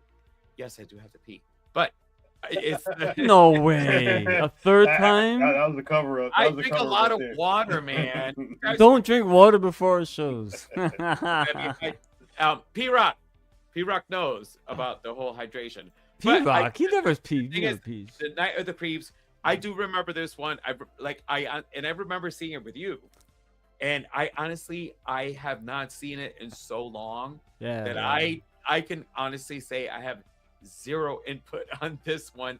Robbie, I don't mean any shade on it. Hold It's on. just literally, I Go to watched- me first, and then go to JR, because he'll have the most to say. I'll be Alright. honest. I've seen this, obviously. I own this movie. It's been so long. But two things I remember is Tom Atkins is in it, and that famous "Thrill Me" when he picks up the phone. Remember Tom Atkins, by the way. That's the only thing I remember. Yeah, it's really called "Thrill Me," which is funny because if you're a comic book fan, GR, you know the character of the Savage Dragon by Eric Yeah. Larson. And one of his earlier issues from the '90s, when somebody calls him, he's a police officer. He picks up the phone. He goes, "Thrill me." I'm like, "Oh man, the creeps." But other than that, and the zombies, it's been so. I didn't get a chance, like JR said, like Joe said, I didn't get a chance to rewatch it. So JR, you did this episode, so hook us up. No, this is a fun film. This is it's kind of an alien invasion type film because Yeah. you have these things that come out. They're like, and it's funny when you actually watch the whole thing. They escape. And in the beginning, it was actually comical. The opening credits. It's comedy. You see the alien, you like this alien's running around butt naked, and then these things like slugs, escape. But what I liked about this one is, as you're watching the film, and me and Radar talked about it, is you actually have one of the characters in this film, and forgot what his name was, but he was actually basically, in crutches the whole time. He was paralyzed from the waist down, and he was a very memorable character, very sympathetic character the whole time because he was crippled.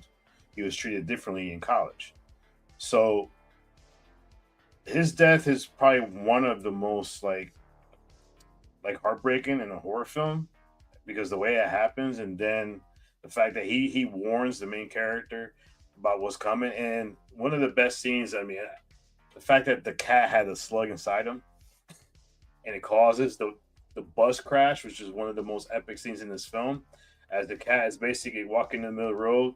The bus driver sees it, and his eyes totally, which is typical 80s. They bug, yeah. They bulge out. he crashes it, and basically the cat goes in and infects everybody. Yeah, see, I saw that. Oh no. And then Animal. Tom Atkins the whole time he's worried about some serial killer coming back that's Yeah. buried under somebody's house, ended up being the old lady's house. Yeah. And then the slugs go inside him and basically, bring him back to life. But this is a very fun film, and this film, for me, I still think it was an inspiration to the movie Slither, Mm-hmm. the one we did recently. I wouldn't. Yeah, you know what? Now that you say that, I see where it could resemble and it could be inspired by. Yeah. There was something that came up about that, and somehow they were able to say that no, it's not the same thing. It's not the same thing, but it's No, but no. yeah. He said it's inspired, not yeah. But I know, That's but there was I guess there was a little like not a lawsuit or something came up about it. Oh. Yeah, and the thing is, they were saying it was different. However, let's be serious, it was. it was what? Ripped off. Yeah, I mean Oh. the idea. I mean, like yes. No, yeah, they just took it to a different level as far. This as is a Frank Decker joint too. He did Monster Squad. So this movie it's well made. and Well it's a made. little it's a little comedy in it too, because when the boyfriend goes to the house and she like this dude's outside, she walks out, she sits down, and they're like she's having a conversation about wanting to break up with him the whole time he's sitting next to her dead. But this Yeah. it's a great film. It's a fun watch. It still stands the test of time. This film is a great watch. If you haven't seen it, definitely go see it. Great characters, like I said, one of the most heartbreaking deaths of a character that you'll ever see. Because to fall on the floor and be paralyzed from the waist down and have those slugs going around then the sound of like fuck, man. Sound design is so Yes. important in film. Yeah. I wish more current films would take advantage of that. All right, JR, what's your All right. So I did creature feature. I ended up doing, like a urban, I got like a legend type thing. So we're gonna go into space on this one, which is one of these films that still is debated. Along with, for me, there's two films that you could debate whether it's the first or second one, which one's best. So this is one of them. So 1986, James Cameron came on in place of Ridley Scott and did Aliens, which is one of the greatest sci-fi movies of all time. It introduced us to a great cast: Sigourney Weaver, Michael Biehn, Lance Henriksen, John Paxton as Hudson, one of the greatest characters in any movie. I mean, who doesn't remember those lines? What are we gonna do now? The fuck we that gonna was do now? ad lib. Yeah, I know, Was it? but it's still a great line. Yeah, that was ad It's- I mean, Bill it's- Paxton. Bill Paxton. Bill Paxton. Bill Paxton. I'm sorry, Bill It Paxton. Yeah, wasn't on that's- the script when he Yeah. said that. It was ad lib. Game over, man. Yeah, What are you gonna do now? Leaving this How about this? How about this one? This little girl survived all this time on him. Why did you put her in charge Put her then? in charge, yeah, put her in charge. What the fuck we gonna do now? And then when they find out that the facility's gonna explode, well, that's great, man. Why don't we just sell it? He's like freaking out, and then He's the best. He's my favorite character. his death scene was like it was so felt bad for him, but it was so awesome. He went out And like a then- G though. Oh, he did, and the whole time he was a coward in a way, but then he went out fighting, and He I was mean, a who doesn't realist. remember the line? realist. You want more Power. motherfuckers? You want more motherfucker? You want more motherfucker? Oh, you too, you too. I mean, it's such a iconic film, and I'll be honest, if you're gonna watch it, watch the director's cut, because one of the things that I will always say about this franchise is they ruined the whole Newt storyline. In the next one, which unfortunately, that's a different story. But yeah, I mean, the cast is great. You get basically they go back to you have the character of Ripley going to the PTSD of what happened to her, the fact that she knows what this company wants to do, and she decides to go anyways, regardless of what's going to be the outcome. And then once again, just to elevate it even more, we get introduced to the Queen, which is such a great look for this creature. And then one of the other best lines in this film, get away from her, you bitch. Which, I mean, it's an iconic film. This film is, if there's a film as far as science fiction that holds the top tier, and like I said, you could flip Alien and Aliens, and you won't be wrong with whatever your decision is. But this film is just phenomenal. Even to this day, I still love watching it. Well, What do it's you funny guys because when you had posted what your list was, we've been trying to watch some of the movies from the list today, and when you posted yours, I was gonna go to Adam. Hey, Jared just posted his. Do you want to watch one of these? He would have said Aliens. And here's the thing, because you mentioned that earlier. I know that there's been an argument for years as far as Alien and the Aliens, which one is the better. They are both actually two kind of different types of movies. All right. And this is why they're both equally as great. Because the first Alien follows the horror genre. It follows, like the whole fear thing. With this one, it deals with the PTSD, but this one kind of becomes a bit more of a slasher as you have more victims of the aliens. You have multiple, but I think for me they're both equal. I don't. If I were to pick one, I would probably always pick Alien, only because I'm all about the suspense. I'm all about the, in space, no one can hear you scream. That still holds a little bit more true for the first Alien one.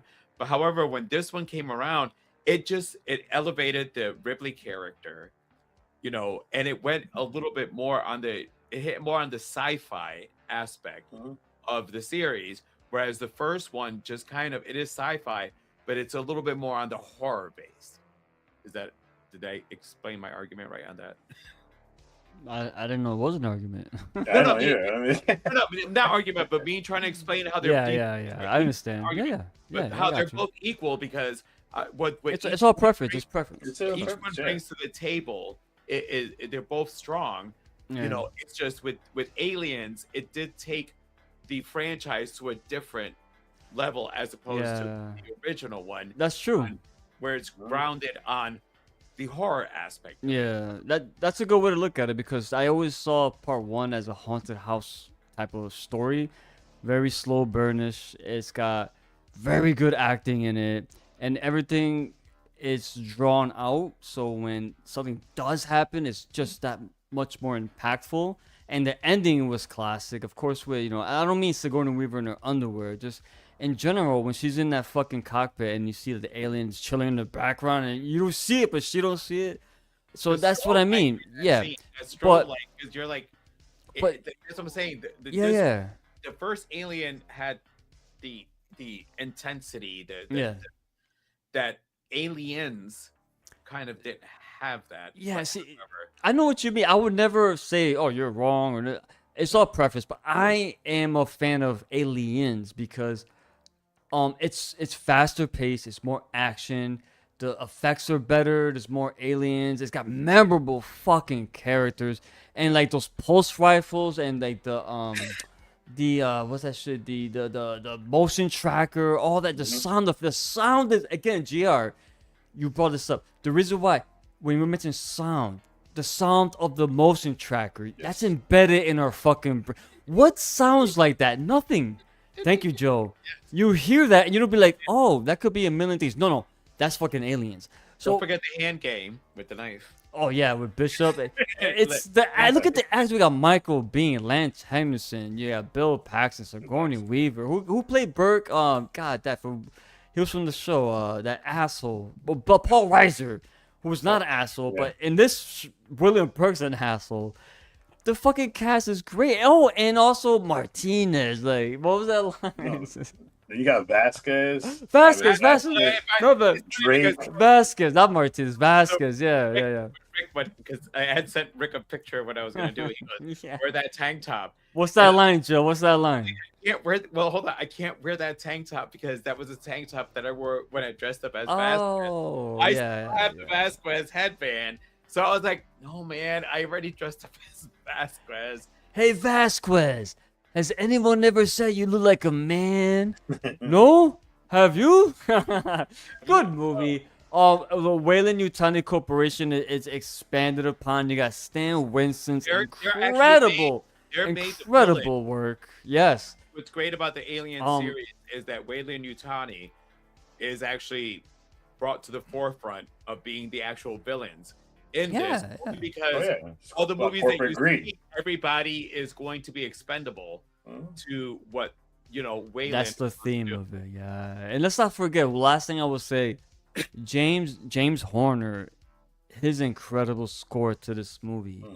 Every scene, especially when like Ripley and Newt are like they're waiting to get picked up, and they're sitting on the fucking those rafters, and lightning and explosions and fire and all types of shit happening, smoke everywhere, and they think they're dead, and all of a sudden, because the place is gonna explode. All of a sudden, you see the fucking Bishop come in with the fucking the helicopter, or whatever that vehicle was, and that music, the way it kicks in, and not forget the P500 that powered work the power loader, right?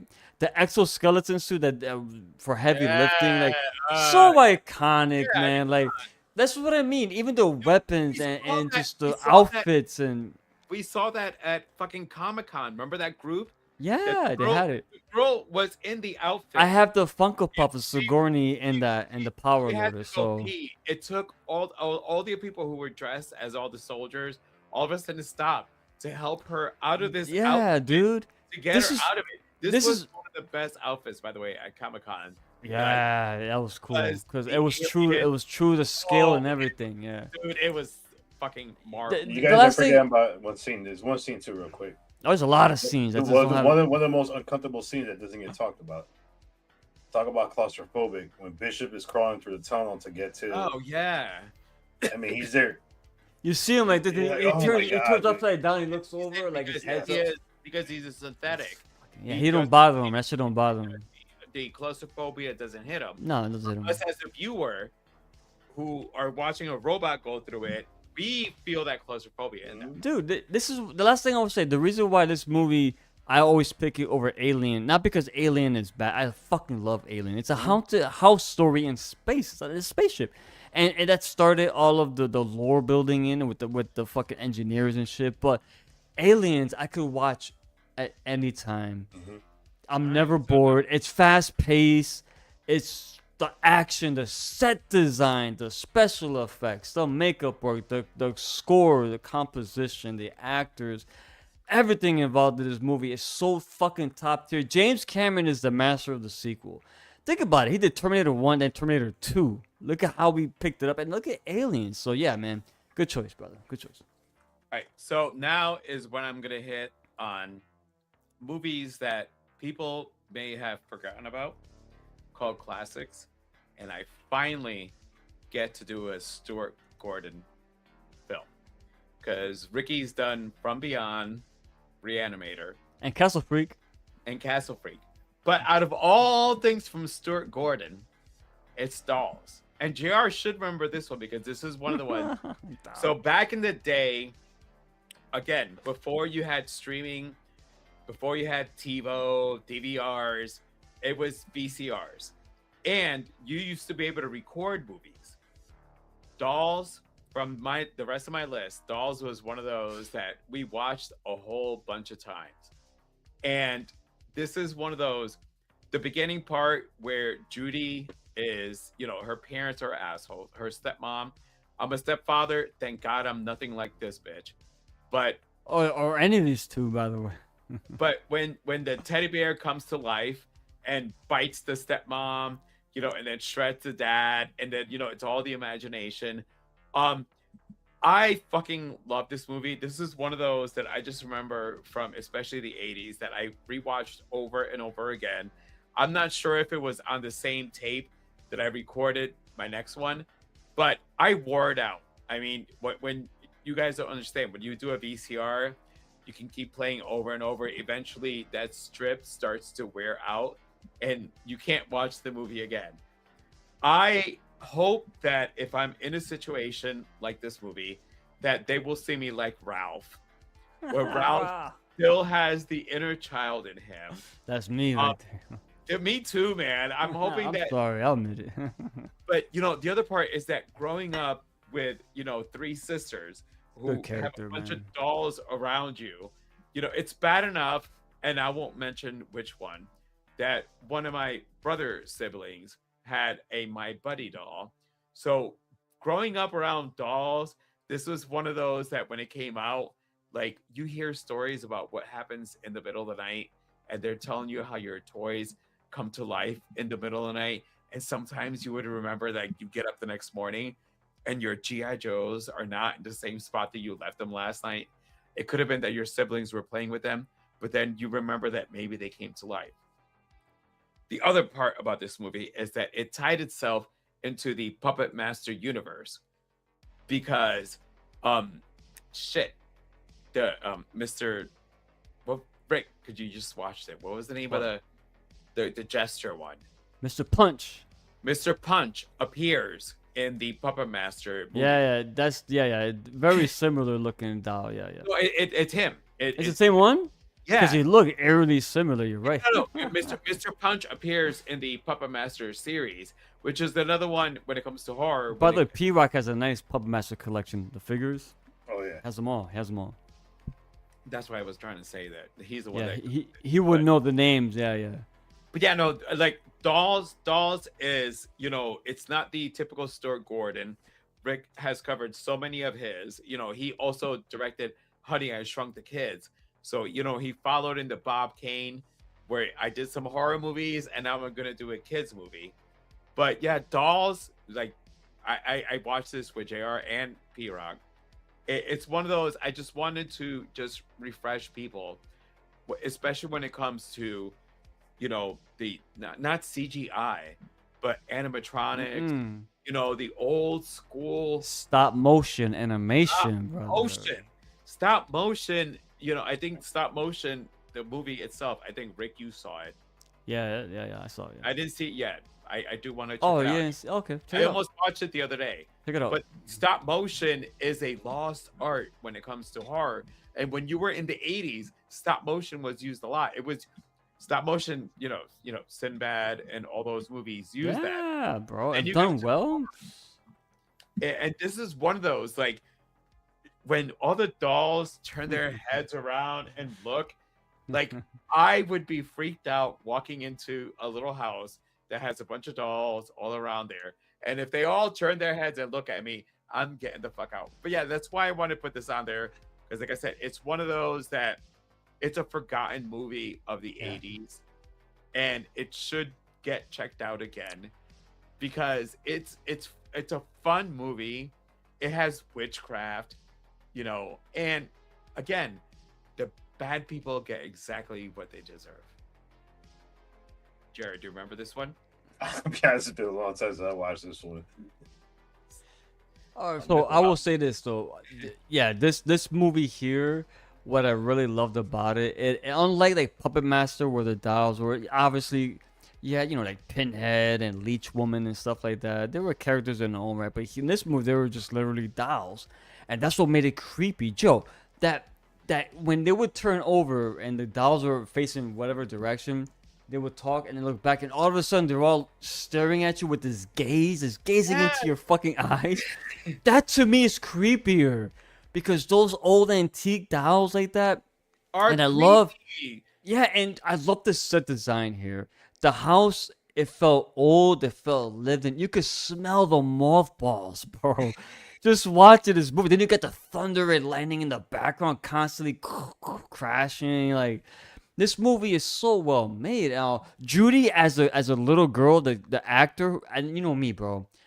Both of you guys know I don't like movies that center around child actors, but the actress who played Judy was great. She was so likable. You're rooting for her. And I saw elves. There's no elves. And I love her relationship with Ralph. Ralph it reminded me of me. Like I'm an adult, but I still feel like I collect action figures. They're not toys, they're action figures. I collect all types of collectibles, and the way Ralph was like so enamored with these dolls, I don't like dolls like that now, but the way I was like, oh, that feels like me. I love when I see something cool. That it takes you back to your childhood. So all that was great. The variety of the dolls was great. They had the band drum. The band was they had the soldier dolls that fucking actually had fucking firearms, and they blasted some fucking poor chick away. The girl, the one that played the one that got shot. Does she not remind you of a young Helen Bonham Carter? Yeah, she did. That was what was the name in this movie? I forgot. But yeah, yeah, yeah. I looked it up. I'm like, Yeah. oh my god, is this one of those cases where a famous actor or actress played in a horror movie that was like Yeah. B? Again, it's Yeah. guys. Serious. No, I was gonna say it just popped into my mind. I mean, there's the one scene with Punch, you could tell there's only one scene in this movie, and this happened just once, when that's when the asshole dad, what was his name, Dan? Oh, I forgot his name. Whatever. The asshole dad, he was confronting Punch, and you could see the fucking wire. The wires. Yeah, when he went. I was like, when he oh went across. no, Yeah, they didn't I take the know, wire. I know, but that actually. It's fine though. Listen, it's fine. You It's saw fine. that, it But- actually added to the effects of this movie. Yeah. And it relied on Yeah, because it's puppeteering. It's old Yeah, school. old It's school old school. It's an old school way of creating effects in camera. That's not computer. It's there. Like they turned my fucking man into a fucking doll at the end. That shit. I was laughing my ass off, bro. They Because turned. So that's when we realized. Oh, it's witchcraft, and these dolls are actual people turned into fucking. They're bad Yeah, people. they're bad. They're killers and serial killers and the worst of the worst. Bad parents. Yeah. Bad people in general. Adam goes, why does she always have her head wrapped? I'm like, I don't know. That's I'm Stuart like- Gordon's wife, by the way. Is it really? She was in Reanimator. She was in From Beyond. She's in all his movies.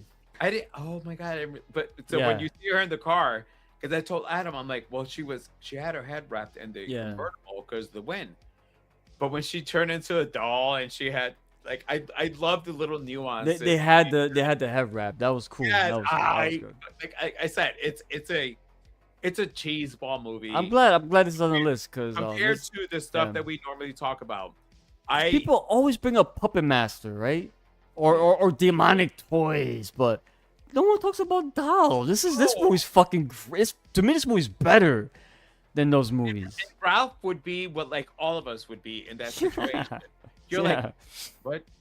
You're telling me, and when he's kicking them, and I'm sitting there going, That one scene where Ralph and Judy are talking, and she's trying to tell Ralph, no, the elves, and you see the other, I think Samantha or I forgot her name, but the first victim, the girl, was in the background in the shadows with the doll porcelain mask on tied up, and her arms start moving, but they don't see her, and then they leave the scene and they never go back to it. Like, oh, what the? That was great. That was a great shot. But yeah, good choice.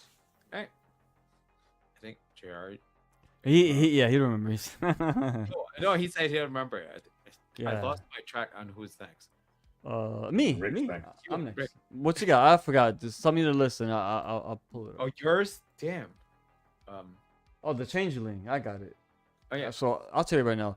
This is a movie where I saw late. I saw this movie late. I won't spend too much time on it, honestly. Not because I'm rushing, because I got the least amount of time invested in it. But I saw it a few years ago, and I said to myself, "God dag, I really want to talk about this movie sometime because it was great." This movie, it's got George C. Scott. We talked about this guy playing it Exorcist 3. He played. Unfortunately, he was in Firestarter as the Indian. Yeah, who's the Indian guy? What's his name? Gr from the Firestarter, the Indian. Remember, he was hired the mercenary or whatever. Feather? I forgot. Yeah, I but forgot. think about anyway. George C. It's Scott. yeah, George C. Scott's fucking great. He is so good. So this movie is again a haunted house film from 1980s. You could practically say it's a 70s film, but it's released in 80. This is a movie that's well made because it's a mature film, and it's very subtle. They don't really go crazy with jump scares or anything. So the paranormal that's here, it's really reserved, and that to me makes it more frightening in a sense. And then when you find out the reason why this entity keeps reaching out to people, and especially like George C. Scott's character, who he lost his family, so he's a composer, he's a music composer and producer, and he moves to this house. So he rents this house because he wants to get a. What the fuck? I'm live. Get out of here. Oh, so it happens to you too. Welcome to my world. Anyway, she threw me off. Anyway, but I love this character because I'm live. Get out of here. Anyway, whatever. This character, I'm completely lost. Anyway, he smokes a lot of cigarettes. That's all I gotta say. But it's a good movie. Joe, you've seen this recently, right? Wait, which one? All right. Next movie. I'm moving on. No, moving wait. Wow. You see the poster right in front of you, bro. I'm a little Yeah, slow no. right now. Oh, All right. Anyway, we're short on time. We're short on time. No, It is the 80s for I sure. will say- go no, next. Go next. No, I'm done. Next. Wait, Well, hold on. I told It's you. okay. It's okay. Wanted to, You're messing up. but it's a 2-hour movie, and I didn't. And like I You wanted don't. to. It's okay. However, it It's is a classic, like Hollywood. The thing is, this is what you call a classic horror movie. It doesn't rely on a lot of special effects. It's jump scares. It's the ambiance of the movie. No, I remember this one, and I was mad because I wanted to see it. But Georgie Scott, he fucking. Why are you laughing? All right, so I'll do. You guys stop. No, because Rick like moved on like about 5 minutes ago. And you I said, Yeah, know. I know. right, I knew that wasn't going nowhere. So next is Anyway, The Changeling. If you haven't seen it, watch it. It's worth your watch. It's It worth is. your time. It's very fucking good. Anyway, and I'm go glad ahead, you Joe. put it on because the thing is, like, instead of Oh, picking something- yeah. Unfortunately, it came at a wrong time. man. Go ahead, Joe. Go ahead. Next. All right, so this is Robbie's, and it's The Blob, 1988, directed by Chuck Russell. This was the movie that he did after Yeah. A Nightmare on Elm Street 3, Dream Warriors. Oh, didn't know Yep. that. And by the way, this movie is written by Chuck Russell and Frank Darabont. They're about. Did I say it wrong? Yeah, that's okay. Yeah, we know what you mean. This actually, compared to the old one, I had seen this one. I fucking love this movie. I actually forgot that Shawnee Smith was in this movie. Yeah, me too, bro. Me Dude, too. when she Me showed too. up, I'm like, what? She's in Yeah. this movie. She plays Amanda in the Saw movies. Yep. Yeah. Um, Saw and from Saw fame. Yeah. Also, the doctor that they go and see, that's Jack Nance from Eraserhead. Oh, I you know didn't that. Yes, motherfucker. Didn't know that. Like, there's so many. This movie, actually, Nice. I will say, Dude, Joe, who Robbie- else was in this movie that I love? Jeffrey DeMoon, Dale from Walking Dead. oh yeah.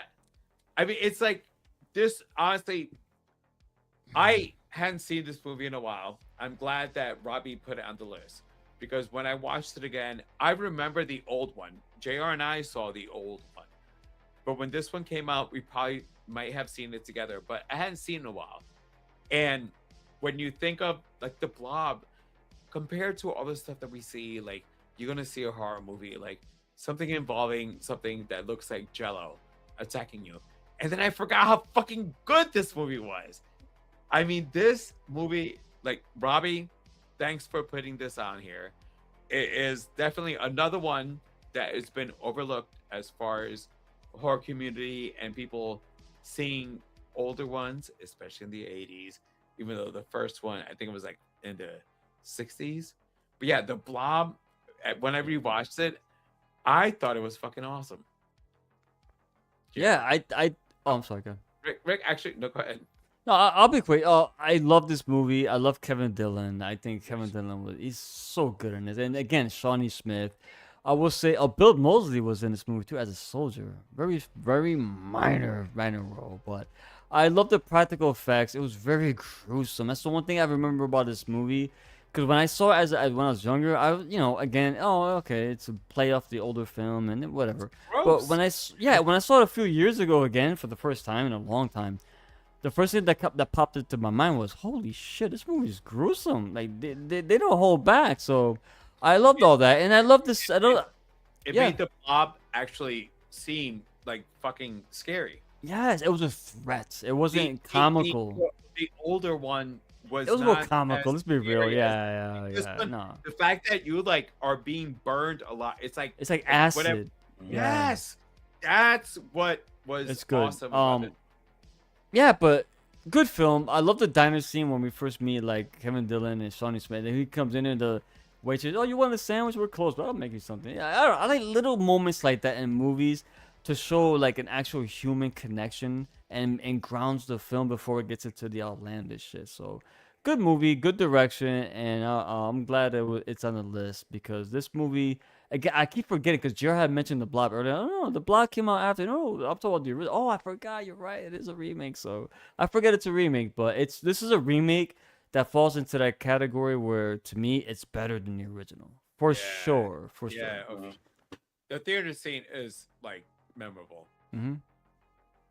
Yeah. No, I'll keep mine short because this was going to be coming out an episode Beyond Our World, and the reason I didn't put it out yet because it wasn't available to stream. You had to basically rent or buy it. So, I'm definitely gonna. So it'll be on an episode Beyond Our World. I think Radar is jumping in on that one too. But yeah, we'll take a deeper dive into. Good this choice. one, but Good choice. Yeah, this is Yeah, definitely so it's beyond the fun. world. Yeah. Oh yeah. Good All right. show. Jared. So I'm gonna go to 1988. Lance Henriksen appears once again on this list. As he was, and this film was actually one of 6 films that was directed by Stan Winston. Stan Winston was known as a makeup artist, special effects during the 1980s, 1990s. So some of the stuff he's actually known for as far as special effects, Terminator 2. I'll stick to the 80s stuff he did. So he was in Friday the 13th Part 2, makeup artist. He was also in a film called Exterminator, The Island. All this is special effects and makeup artists. Dead and Buried, The Thing, Good film. I love that movie. The Entity, Something Wicked, This Way Comes, Starman, awesome. Chiller, The Steel Collar Man, John Carpenter joint. Edward Scissorhands, Terminator 2 Judgment Day. He did the makeup and special effects for the Penguins in Batman Returns. He did You mentioned Aliens, right? Sam Winston. Yeah, Sam Winston did Aliens. He did Predator. Predator's from the 80s. Yes, Aliens and It doesn't think show about on it. list. Yeah, it This doesn't show on- this motherfucker did the Aliens and the Predator. Think about that. What a fucking resume. He was a Good vampire makeup and effects artist in Interview with a Vampire. shit. Yeah. Dolly and Dr. Monroe, AI. I mean, he's done Constantine, Jurassic Park. So Yeah, of the course, film Jurassic I'm Park. talking about is Pumpkinhead, which is a great film. It's one of those where what happens when revenge goes wrong. You have Lance Henriksen, who's basically a single dad, lives in this like small town, and unfortunately, just like the 80s, unruly teenagers come. They start making a mess, and unfortunately, the kid loses his life. So he goes to see this witch for revenge and unleashes Pumpkinhead. What I like about this film, it started a good lore. Unfortunately, Pumpkinhead 2, the ones they didn't hit. They were misses. But you had don't even bother. Don't even bother. So, but what I liked about this film is you had a father who wanted revenge for what happened to his son, and the fact that he did not know by unleashing this demon, he could actually see through the eyes of the demon. So him and Pumpkinhead were connected every time Pumpkinhead was, killing somebody. So eventually he realized that he was wrong in what he was doing. But it's a great film. I mean, the character, the special effects, the look of Pumpkinhead is amazing. I mean, it is a paranormal, supernatural type because of the demon aspect of it. When you find out what Pumpkinhead actually was in the second one, there's the sympathy for what he became. But it's definitely a good film. I still think it still stands the test of time. I mean, Lance Henriksen, once again, he's such a great actor that his character was so believable, and you felt sympathetic for what happened in this film. But yeah, it's one of those films that doesn't get talked about a lot. I think in the 80s, Pumpkinhead and Rawhead Rex really don't get the talk that they should be getting. But it's like Rawhead. I gotta mention Rawhead Rex, man. I But, love Rawhead Rex. That's a these guilty are two pleasure. films that they get lost in the shuffle of the 80s. They do. Yeah, I agree. I mean, Pumpkinhead, like, he had an iconic look, but I'm glad you put this on here. I love this movie. I haven't seen it in a while. However, it is one of those 80s movies that thankfully hasn't been remade. No, they but just plenty of continued it, like, sequels. parts, Plenty yeah, of a lot sequels. of sequels. But yeah, but it's still one of those classic, like 80s movies. Yeah. I love how GR added the fog, which is basically Blake, the main antagonist. It's a revenge story. This movie, Pumpkinhead, gives you the ramifications of being thirsty and lusting for revenge, and what can happen when you seek revenge, and it doesn't always go as planned. That's awesome. Again, Stan Winston, this is his first directorial of film, iconic character. It's a nice film to really watch because there is a lot of sympathy here for a lot of the characters, whether it's Pumpkinhead itself or again Lance Henriksen. Lance Henriksen's character, the dad, like you put yourself. I'm not a dad, but I could imagine what it would be like to lose a child. You would do anything, and but you don't. Oh, you're so like clouded in your mind that you would do something ridiculous, and this is what happens. And this film is actually inspired by a poem too, which is interesting. I never read it, but it was always well known that this movie was inspired by the Ed Justin, I think it was he's called. But yeah, this movie's great. I love the fact that it is Stan Winston's first movie because he is a creature guy. Yeah. And he didn't do the creature effects himself. He had his own personal team do it of students, but I'm assuming he had hands in it to mold it. But yeah, I love this pick. This is a good pick. Again, I kind of wish it kept it at this movie and that's it. And this is one of those movies because the sequels are bad. But I kind of wish, well, from word of mouth, I never seen them, but I've always heard to stay away. They're The not. second one wasn't too bad. It kind of gave Yeah. you the backstory of what Pumpkinhead But- really was. Yeah, the theme of today's stream is a movie could come out and bomb at the theater like this did, but then pick up via word of mouth, pick up enough steam to become a cult classic in 2026. And it's been a cult classic. Pumpkinhead, you could show any horror fiend the character image and they know exactly who it is. He's great. Good shout. All right, so this is my last cult classic. On this one, it's Blood Diner, released in 1987, directed by Jackie King. I had to put this on here because I was obsessed with this movie. It's like a trauma film. It has comedy. The gore is over the top, but I fucking loved it. The start of this film, you meet Uncle Anwar, who comes in, talks to his nephews, and then gets killed. He basically gets fucked up. It is a group of serial killers who try to recreate a goddess, Shitar. Shitar is basically her name. Movie. I don't know if JR even remember this. We watched this so many fucking times. It was probably at that time one of the more over the top gross movies that we had watched. It's a B movie that is so bad that you enjoy it. That is how I can explain this movie. It is everything gets thrown in there. The fucking detective that investigates, she's hot. Oh She my is god. Mhm. She is like Her so only role ever. She's so exotic I- looking. One or two films, but holy shit. Yeah, it's funny because as I watched it again, I'm like, wait, do they take her head off and put it on Shitar because she would look what Shitar would look like? But like this, Shitar is supposedly so strong. She's stronger than Superman. That's what they even say in the movie. But this movie is so bad in a good way. It's so over the top. It is one that many people have forgotten about. This is like cannibalism. Like they give you drugs to get hungry so you can eat this fucking bowl that's made their chicken fingers are actually human fingers. And no that one I- notices. No one notices.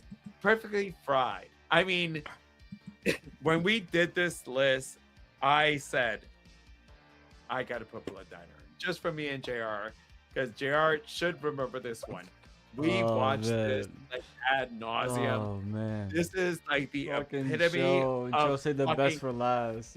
This is trauma. This is like a trauma movie. Well, it's done not so- trauma, but I It's know what you not. mean. Let's not confuse it. But It's in the in case somebody aesthetic. thinks, oh, it's a trauma film. No, I know what it's you mean. Aesthetic. The Aesthetic. heart of it is trauma. Yeah. I had to make sure that Blood Diner had to be on here. JR, do you remember it?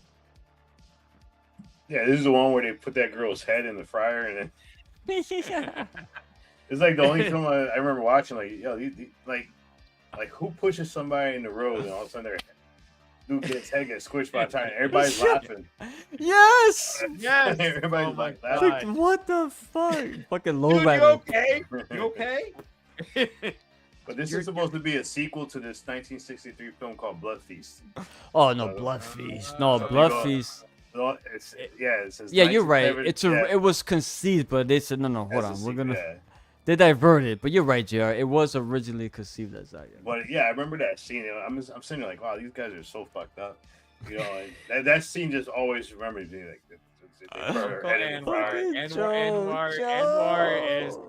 Oh, Anwar goes, oh, Cheetar, your tits look great. It's too bad I don't have a body to tell you what I can do to you. I'm like sitting there watching, like, Jesus Christ, Mom did not monitor us. No.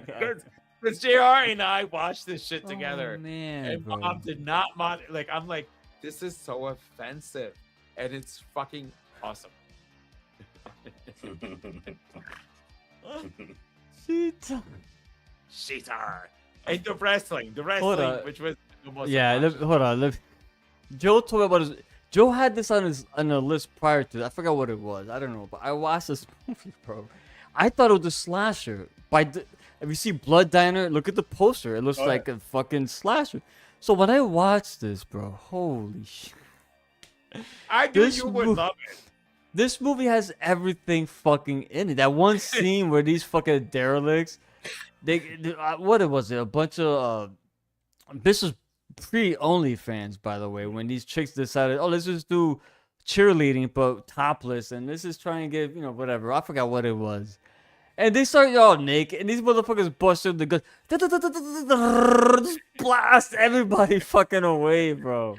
I was like, what the fuck? And Joe, let me ask you, both of you guys, by the way, because when I saw this recently, because I know you told me you're gonna put it on your list.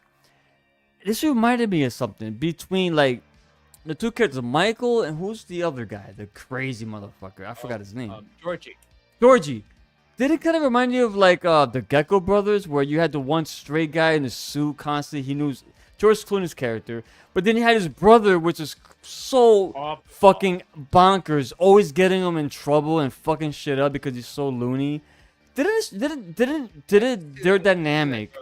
I'm not saying that's where Quentin Tarantino got it from, but the dynamic is so similar. The two brothers, one is always has a head on his shoulders, sharply dressed all the time, and the other guy is complete loony bin. Oh, and he fucks up all the plans and gets everyone in trouble. But this was a female director, by the way. Yeah. And during this era, for horror, extremely fucking rare. 87, this movie was. This was fucking epitome. I love the jokes of- in this movie. The jokes are so good because they're subtle. The one scene with the girl, the pair of brothers, they go to this club and they spot these trashy girls. Oh, they're trashy. We could get them to come home with us because that's what they want. They get them. inside. This is the one that GR had mentioned where her head got battered into the fucking oil, whatever. And then her friend walks in and she sees her body, her decapitated body, no head, laying on the floor. Oh! She runs out. Oh my god, I forgot my purse. She runs back in, grabs her purse because she's so fucking like, she's so hilarious. Like not hilarious. She's so fucking like bonkers right now, delirious, and it's just out of her fucking mind from seeing a decapitated body. Her purse, everything that's inside, just fucking, it just scatters everywhere. She goes back and starts picking everything up and putting. Oh my god, she's putting everything back. No, you run. But that's the joke. I think it was so subtle, done very well, and that's what I love about this movie. It's a black comedy. It's a black comedy. It's a black comedy. Let's be real. It's sad that the actor who played Michael, though, like maybe a couple years after this, he died at 28 in a car accident. Oh, I hate hearing about shit like that. But this movie's fun, bro. I never heard of this until Joe brought it up a couple years back. And I used to watch this movie. I was like, Blood Dinner. All right, so it's a fucking slap. much. Yeah. So when you put it on the list, I'm like, this motherfucker. All right, I'm gonna watch it again. Thank you. This movie is so underrated that I never heard of it only until a few years later. Think about that. As many Fangos, Horror Hounds, Rue Morgue books that I collected back in the day, I never heard of this movie. That's saying something. So yeah, this movie's great. I recommend anyone who loves like over the top black comedy with a horror twist to it. And again, it's a cult. It's cannibalism is involved and drugs, sex, and violence. What's not to like, right, Joe? It's fucking awesome. JR. Oh, he went. Joe. I already went. Oh, all right. Whose turn is it? Rick. My last one. What's my last? I don't even know what my last one is. I gotta grab my last beer too. Go grab your beer. Grab it.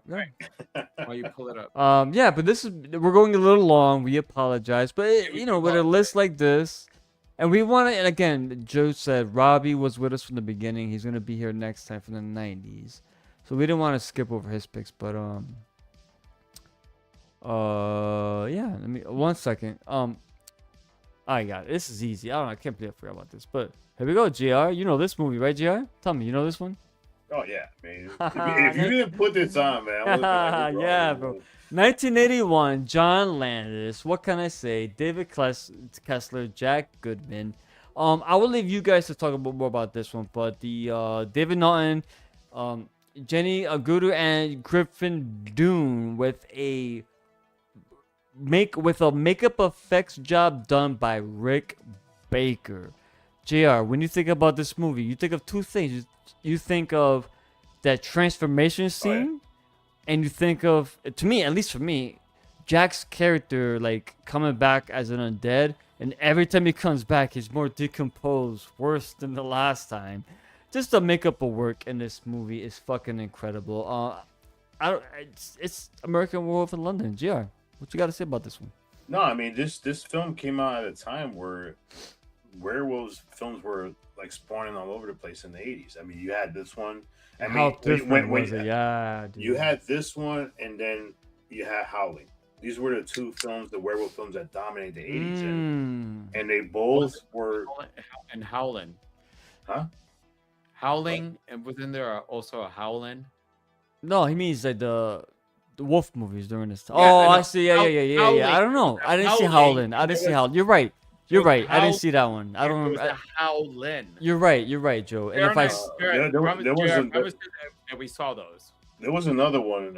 It was American Werewolf in London. It was Howling. Yeah. For me, the ones that dominated American Werewolf in London, Howling, and then Wolfen, which and Silver Bullet. Silver Bullet. So as far as 80s is concerned, because Wolfen is another one. The Howling was good too, bro. Yes. That was a good one too. Yeah, and it's always debated like the transformations, So that's the one that there was always a debate between these two films. But yeah, this transformation. I mean, this film is phenomenal. I mean, you did an episode on this one. I did, yeah. It did very well. I think Joe was on it. I appeared on that one because I talked about the transformation still stands. Yeah. As far as practical effects, the best. And it looks like it hurts like yeah. Adam hadn't seen it in a while, and Adam was like, "Oh, I forgot about this one." And then when he got to that scene, he's like, "God, that looks like it hurts." And I'm like, "That's exactly what you should have felt during that transformation."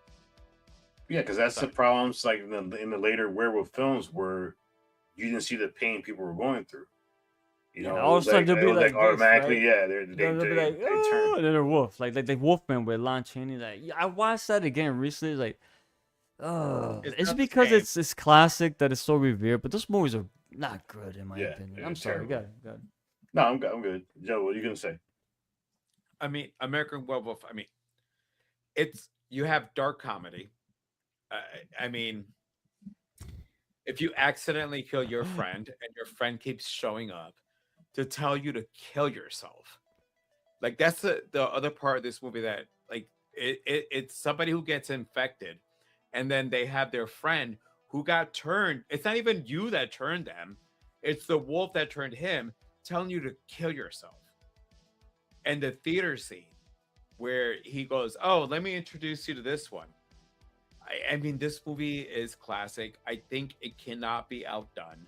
I did like An American Werewolf in Paris. However, the I I never like the seen it. story. Never I seen it. like I the can't say. story, but when it comes to werewolf transformations, I just don't think that this movie will ever be outdone. No, never. It will never like seeing. You know why, Joe? Because they'll do CGI. That's what I'm saying. They'll cut Everything corners. They'll was cut done. corners. Everything was done practical. And when you first see this before CGI, because all of us saw this pre CGI, and you see this transformation, it's visceral. It's like you're sitting there and you're like, And the oh, music, you're, Joe, ugh. is played to not horror, like not no scary, ominous like soundtrack. It's playing to fucking what's that song? Damn it. Help me out, Joe. Yeah, you know, what's the song? Oh my god. I feel like an The amateur werewolf. right now. Jesus The Christ. werewolf one. It's the wolf something. I see a pale. No, that's not it. That's not it. That's not it. That's not it. No, No. but it's No. it's one of those. It's one of those. That was in the movie, but it ain't that one. But the thing is, like American Werewolf Christ. in London will never Where's Albert? ever He be knows. replicated. Nah. That's bro. that's the best part. This is one of those. It can never ever be replicated. I had a friend who actually went to London, and we messaged her as we're watching it, and we're like, "Did you stay on the road, or did you Yeah, go through the the moors?" Moors. And she goes, "I did not go through the moors." Like she understood that. Like this is classic. That this like we love creature features. This is a creature feature that it probably will never ever be replicated properly. It might happen and we might like it. However, the practical effects of David turning into a werewolf and you watching and experiencing it, and you're almost feeling what he's going through. Yeah, this is why this is like a classic. And of course, the end, you know, Sad ending. Very sad too. Very sad. when she's Tesla Wolf. when she talks to him, and you see for that slight moment that David comes in, and then he goes to attack her. This is chef's kiss on Chef's- as far as when it comes to especially werewolf. Yeah. Okay, Next so, up, JR. it's Robbie's last, right? Or is it? Well, we're doing Robbie next, then GR. What? Wait, I thought Yeah, no, it's Robbie's. Yeah, remember GR's last, so we're doing Yeah, Robbie. mine, I already got it. Robbie's. I'm waiting for you, Werewolf Joe. was Robbie's. No, that was. No, that's Okay. GR. No, that was me. That was me. That was me. That was me. All right. That was So me. I'm sorry. My bad. It's So okay. we're down to the Blob, released in 1988. No, brother, No, they this already one, did this that one, one. this. Jesus. Oh, Joe's Pet Sematary. nice. Oh my God. Joe's Pet nice. Cemetery, I'm sorry. Joe's Pet nice. Cemetery, My released man in said the blob. Released in 1989, directed by Mary Lambert, and obviously based on the Stephen King book. I will say this is one of those that reading the books, it stayed true to the story. As time has gone on, it's become beloved. The fact that one of your killers is a child, and didn't we do this for anniversary? Yeah, we did. So yeah, Yep. there's a three That's corners. that's the episode last on time it. I saw it. Yeah. And having a child be the killer, and then you have to kill that child, and he go, no fair. No fair. I mean, uh, this is I think Misery is probably my favorite Stephen King adaptation. Pet Cemetery probably follows second to that one. I really love this movie, but the only thing I'm gonna talk about is the character of Zelda Goldman. Memorable. Very memorable. What is it, spinal meningitis as a kid? She choked to death because her sister didn't like her. She didn't even try helping No, her. the parents wanted her to stay away. Yeah, but her sister, Rachel, I know. Yeah.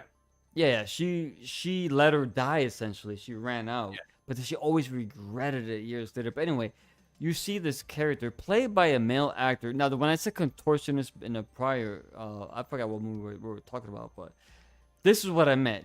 They hired a male contortionist to play a female character here, and that was a great decision because that character of Zelda was so memorable, so creepy. I finally came back to you, Rachel. Oh my god, that raspy voice haunts me. So yeah, man. Whenever I think of this movie, this is the character I think about because everything I had a little kid killing people. All right, we've been there, saw it. It's Mind the you, scariest part of this. I'm about to talk about order of release, order when I saw it. By the time I seen this, other movies, but that character though, spurned into my brain. Wow, that's really cool. So this is 1989. So this is right at the cusp of the end of the 80s. So this is a good choice. That character was fucking, like you said, Joe, memorable, and the backstory was really it's relatable because if people have like younger siblings or children with ailments, it's a burden for a lot of people, unfortunately. So yeah, this is a good one. The Zelda character, when people, especially our generation, they talk about a character that fucked you up, they put this character as up there is when she's introduced and her look. So it is one of the more memorable parts of this Yes. movie, and it's a good shout out. Yeah, it's JR. great. I mean, how far would you go to redeem yourself from the guilt that you've been living with your whole life? That's the premise of this film. Mm. What happened to Cain? The father's fault wasn't watching him. The sister, the wife was carrying the guilt the whole time. Herman Munster was carrying the guilt, the fact that he showed him where the cemetery was. I always So- felt bad for his death. Oh yeah, I mean, That's So- Herman Munster, bro. yeah, this film is it's and when he wrote this film, this is actually there's an actual road where he was living at that was like this. It was busy like this, and there was always a fear of what would happen. So that was one of the premises of him making this film. But yeah, I mean, it's a great film. The second one I actually enjoyed too. I'll be honest. The second one I thought was pretty good. It was good. But I haven't seen the sequel. it's worth the watch. It's worth the watch. Is it better than the remake? Oh God, Yeah. Oh yeah. Yeah. Oh, God, Oh, yeah. yeah. I Oh, mean, God, the question. Yes. Oh yeah. Yes. Oh, but You it's guys a good film. hated that movie. It's a good film. And it was no fair. No fair. You Fair. cheated. You cheated. No fair. That's the worst thing because you had to kill his child, man. And Nah, your bro. child's telling you that you cheated, and you cheated in the game. Sad stuff, poisoned man. me. No, yeah. I was Well- more traumatized by the cat dying, honestly. No. He came back to life. That bitch was a motherfucker. The second time should have died. Yeah. Church Church, yeah, Church. Church was an asshole. Church and Gage. Gage, yeah, it's alright. He was so cute, but Church, yeah, I felt bad for Church. Anyway, All right. I'm sorry. Jared, what's your last movie? Well, we can't talk about the 80s. The theme that Rick brought it up too, like how a lot of these films bombed. And been Chekhov's gun the whole time on this thing. So This is why I said it, Joe. Yep, JR, this is why I said that. Because Check no out that. movie has further proof of bombing and being critically panned yep. Thing. like The Thing. But, bro, what a fucking classic. JR, take it away. Under the weight of Alien, once Alien came out, John Carpenter did not want to make this film. The story sucked. The staff sucked. Everything sucked about this film. He was so pissed off, on the early stages of making this film. For me, this film still is top top of the mountain as far as practical effects. No film can achieve what this film did as far as practical effects. I mean, memorable scenes. I mean, who doesn't remember the head coming off the table, getting freaking spider legs, You and the dude gotta turning be around? fucking kidding me. One of the best lines in the film, you know. So, Yeah. and it's one of these films where, yeah, you could watch it over and over again, and you're just amazed by it. And I don't know about you guys, I could watch this film, and I still find something refreshing about it. I still find Yes. something that, how did I miss it the first time? I still don't know at the end if one of the You don't two. know. Is it You don't know. Childs? Is it This is- McCready? Is it both? This You don't know. This is You don't what's know. so fucking awesome with this movie. No matter how many times you watch The it, video game to me don't count. That ending- don't count. you will never know. Like Which we don't know, because the rumor is that they're going to do a sequel to it with John Carpenter, but we don't know what the real Nah, story leave is. it as is. So he wants to Yeah. do another one. I don't know what the story is. I mean, the prequel I liked. I thought the prequel was pretty good too. Oh, you know what? That with Mary Winstead. Elizabeth Mary Yes, Winstead. What? yes. You know Yeah, what, it was good. dude? It was good. Dude, enjoyable. But guess what? All the CGI effects was added later. Do you know all those deaths were originally done with practical, but they Practical cut effects. it? Yeah. Go on YouTube. Anyone watching this, go on YouTube. Search the Thing remake, practical effects, whatever. Edited or scenes that were cut. Look at those effects, how great they were. Because we want to save money. Let's go CGI, and those CGI effects were horrible. But the movie itself, though, Jr. Good Pretty shout. Not Pretty bad. good. It gave It's you a the prequel. backstory. Yeah, it gave you a Again, it's backstory. not a remake. No. It is a prequel, so that made a lot of sense. I liked it. I enjoyed it. It gave you a good backstory. And the only film I would say that Joe was one of the first films Joe rated number 5, a perfect score on Three Corners of Horror, and it reminded me similar to this one when we did Super Deep. The practical effects on Super Deep were inspired by this film. Obviously inspired. That's a Yeah, good movie. that's That's a one good of the movie. few films that you're like, all right, they actually You put us onto that. Yeah, so it just, I mean, there's not much you can say about this film. If you hate this film, then yeah, there's something wrong with you, because this film is beyond amazing. Dude, what I love about this movie is the core theme was paranoia. Yeah. Who can you trust? That's what it's all about at its core.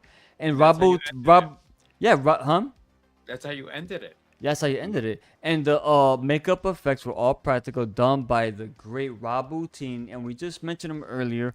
Rob Bottin did The Howling.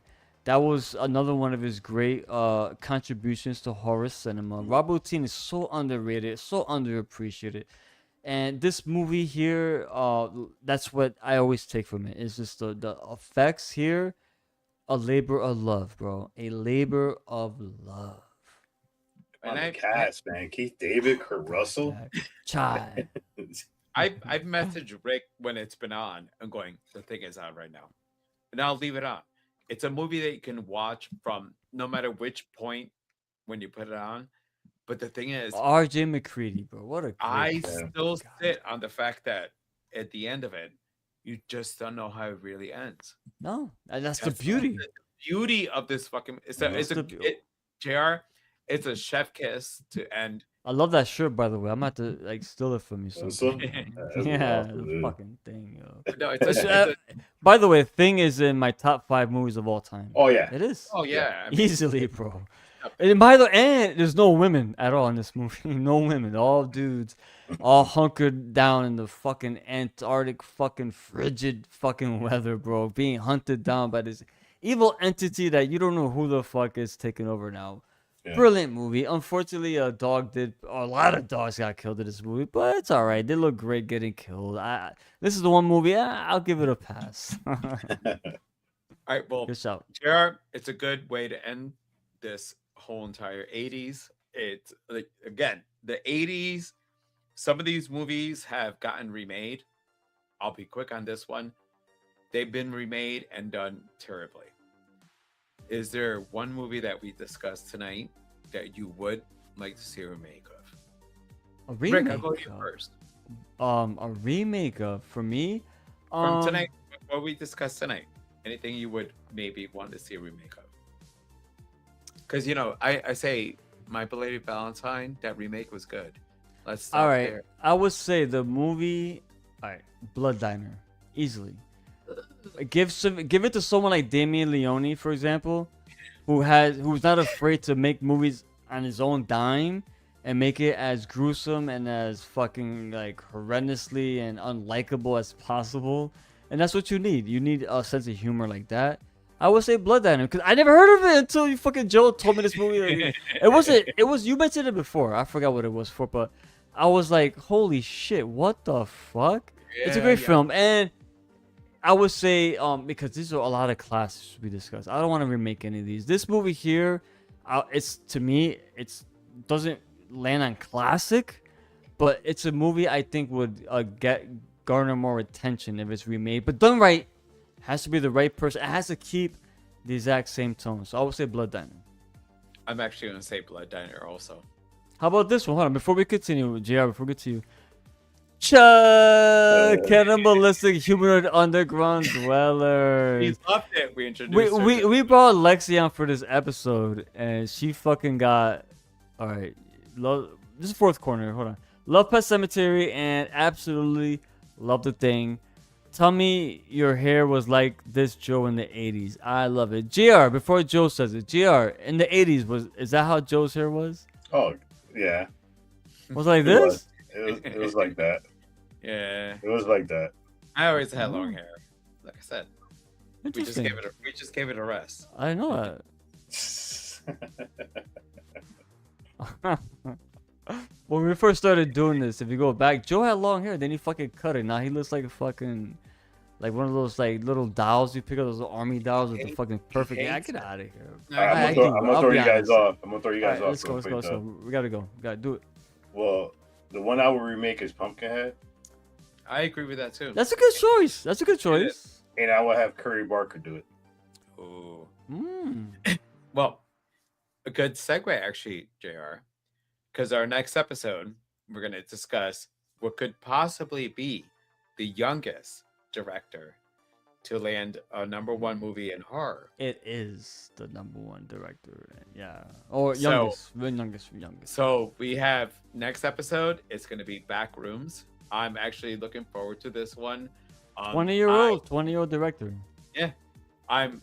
He His can't name even is drink Kane Parsons. Is the Kane name. Pixels on YouTube if you want to put search Kane Pixels if you want to prepare yourself for the Backrooms. Watch his channel. You got to go back and watch a lot of fucking shit, but it'll lead up to the Backrooms. It's not a spoiler because it's totally different, but yeah, Joe, you picked this movie, Joe, so good choice, man. I Well, love no, like I love said, it. well, I knew. Here's the thing. I mean, you guys are independent filmmakers yourself, so we got Obsession. We got this one. So I want to make sure because I have not seen any of the short films on it. Watch them, bro. Maybe Watch 'em. want to, yes, but you know, again, this. I know we started with Passengers. It's just the whole thing that independent filmmakers, especially what just happened with Obsession, like there's somebody else who has a vision, who brings something new to a genre, and we're now going to get possibly the youngest one. So it's going to be Backrooms. I'm actually looking forward to this one. He played Mordo, and I'm gonna fucking butcher his name. I'm gonna try. Mordo. Baron Mordo. Chiwetel Ejiofor. Oh, you mean Mordo from Doctor Strange? Yeah, Baron Yes. Mordo. Baron Yeah, Mordo, my man said you can touch the DC guy. Give What Joe I some say? slack. He's a DC guy. He don't know. I He said said Mordo. Mordo. Oh, You said Mordo. Mordo. Baron But Mordo. anyway, Chiwetel Ejiofor, I think is his name. He's good. I like I him. actually know him from. He had done. Wasn't he in Firefly? He was in Firefly. He was the villain in Firefly. That's where I knew him from. Yeah. Mhm. See, and he had done this musical involving like boots. I forget, Funky Boots, I think it's called. Anyway, but that's our next These live one. boots are made for walking. You guys, thanks for sticking around. Guys, I know we went longer. It's alright. It's the Listen, 80s, bro. It's the 80s. Unfortunately, when it comes to the three of us, we're gonna go long. We have a passion for these movies. I'll say this for the 90s, you won't hear a lot from me, bro. I It's think- funny because I skipped a year because mine was 1980 was The Fog, then 82 was The Thing, Yeah, I was gonna do Gremlins, which came out in '84. '86 was Aliens, and the '88 was Pumpkinhead. That was my original. Gremlins. Oh, you were gonna do Gremlins? Gremlins. I kind of, freaking love low key. I kind of wish you had it in there. But that's right. We talked about it They're before. right Though. there. I mean, literally, they got 2 shelves at my. But yes, thank you guys for sticking it out. I know it's a long one. I'm pretty fucking buzzed right now, so I'm gonna try not to No. spoil before the ending. Really? Like I said, we're Can't doing the tell. back rooms for the next one.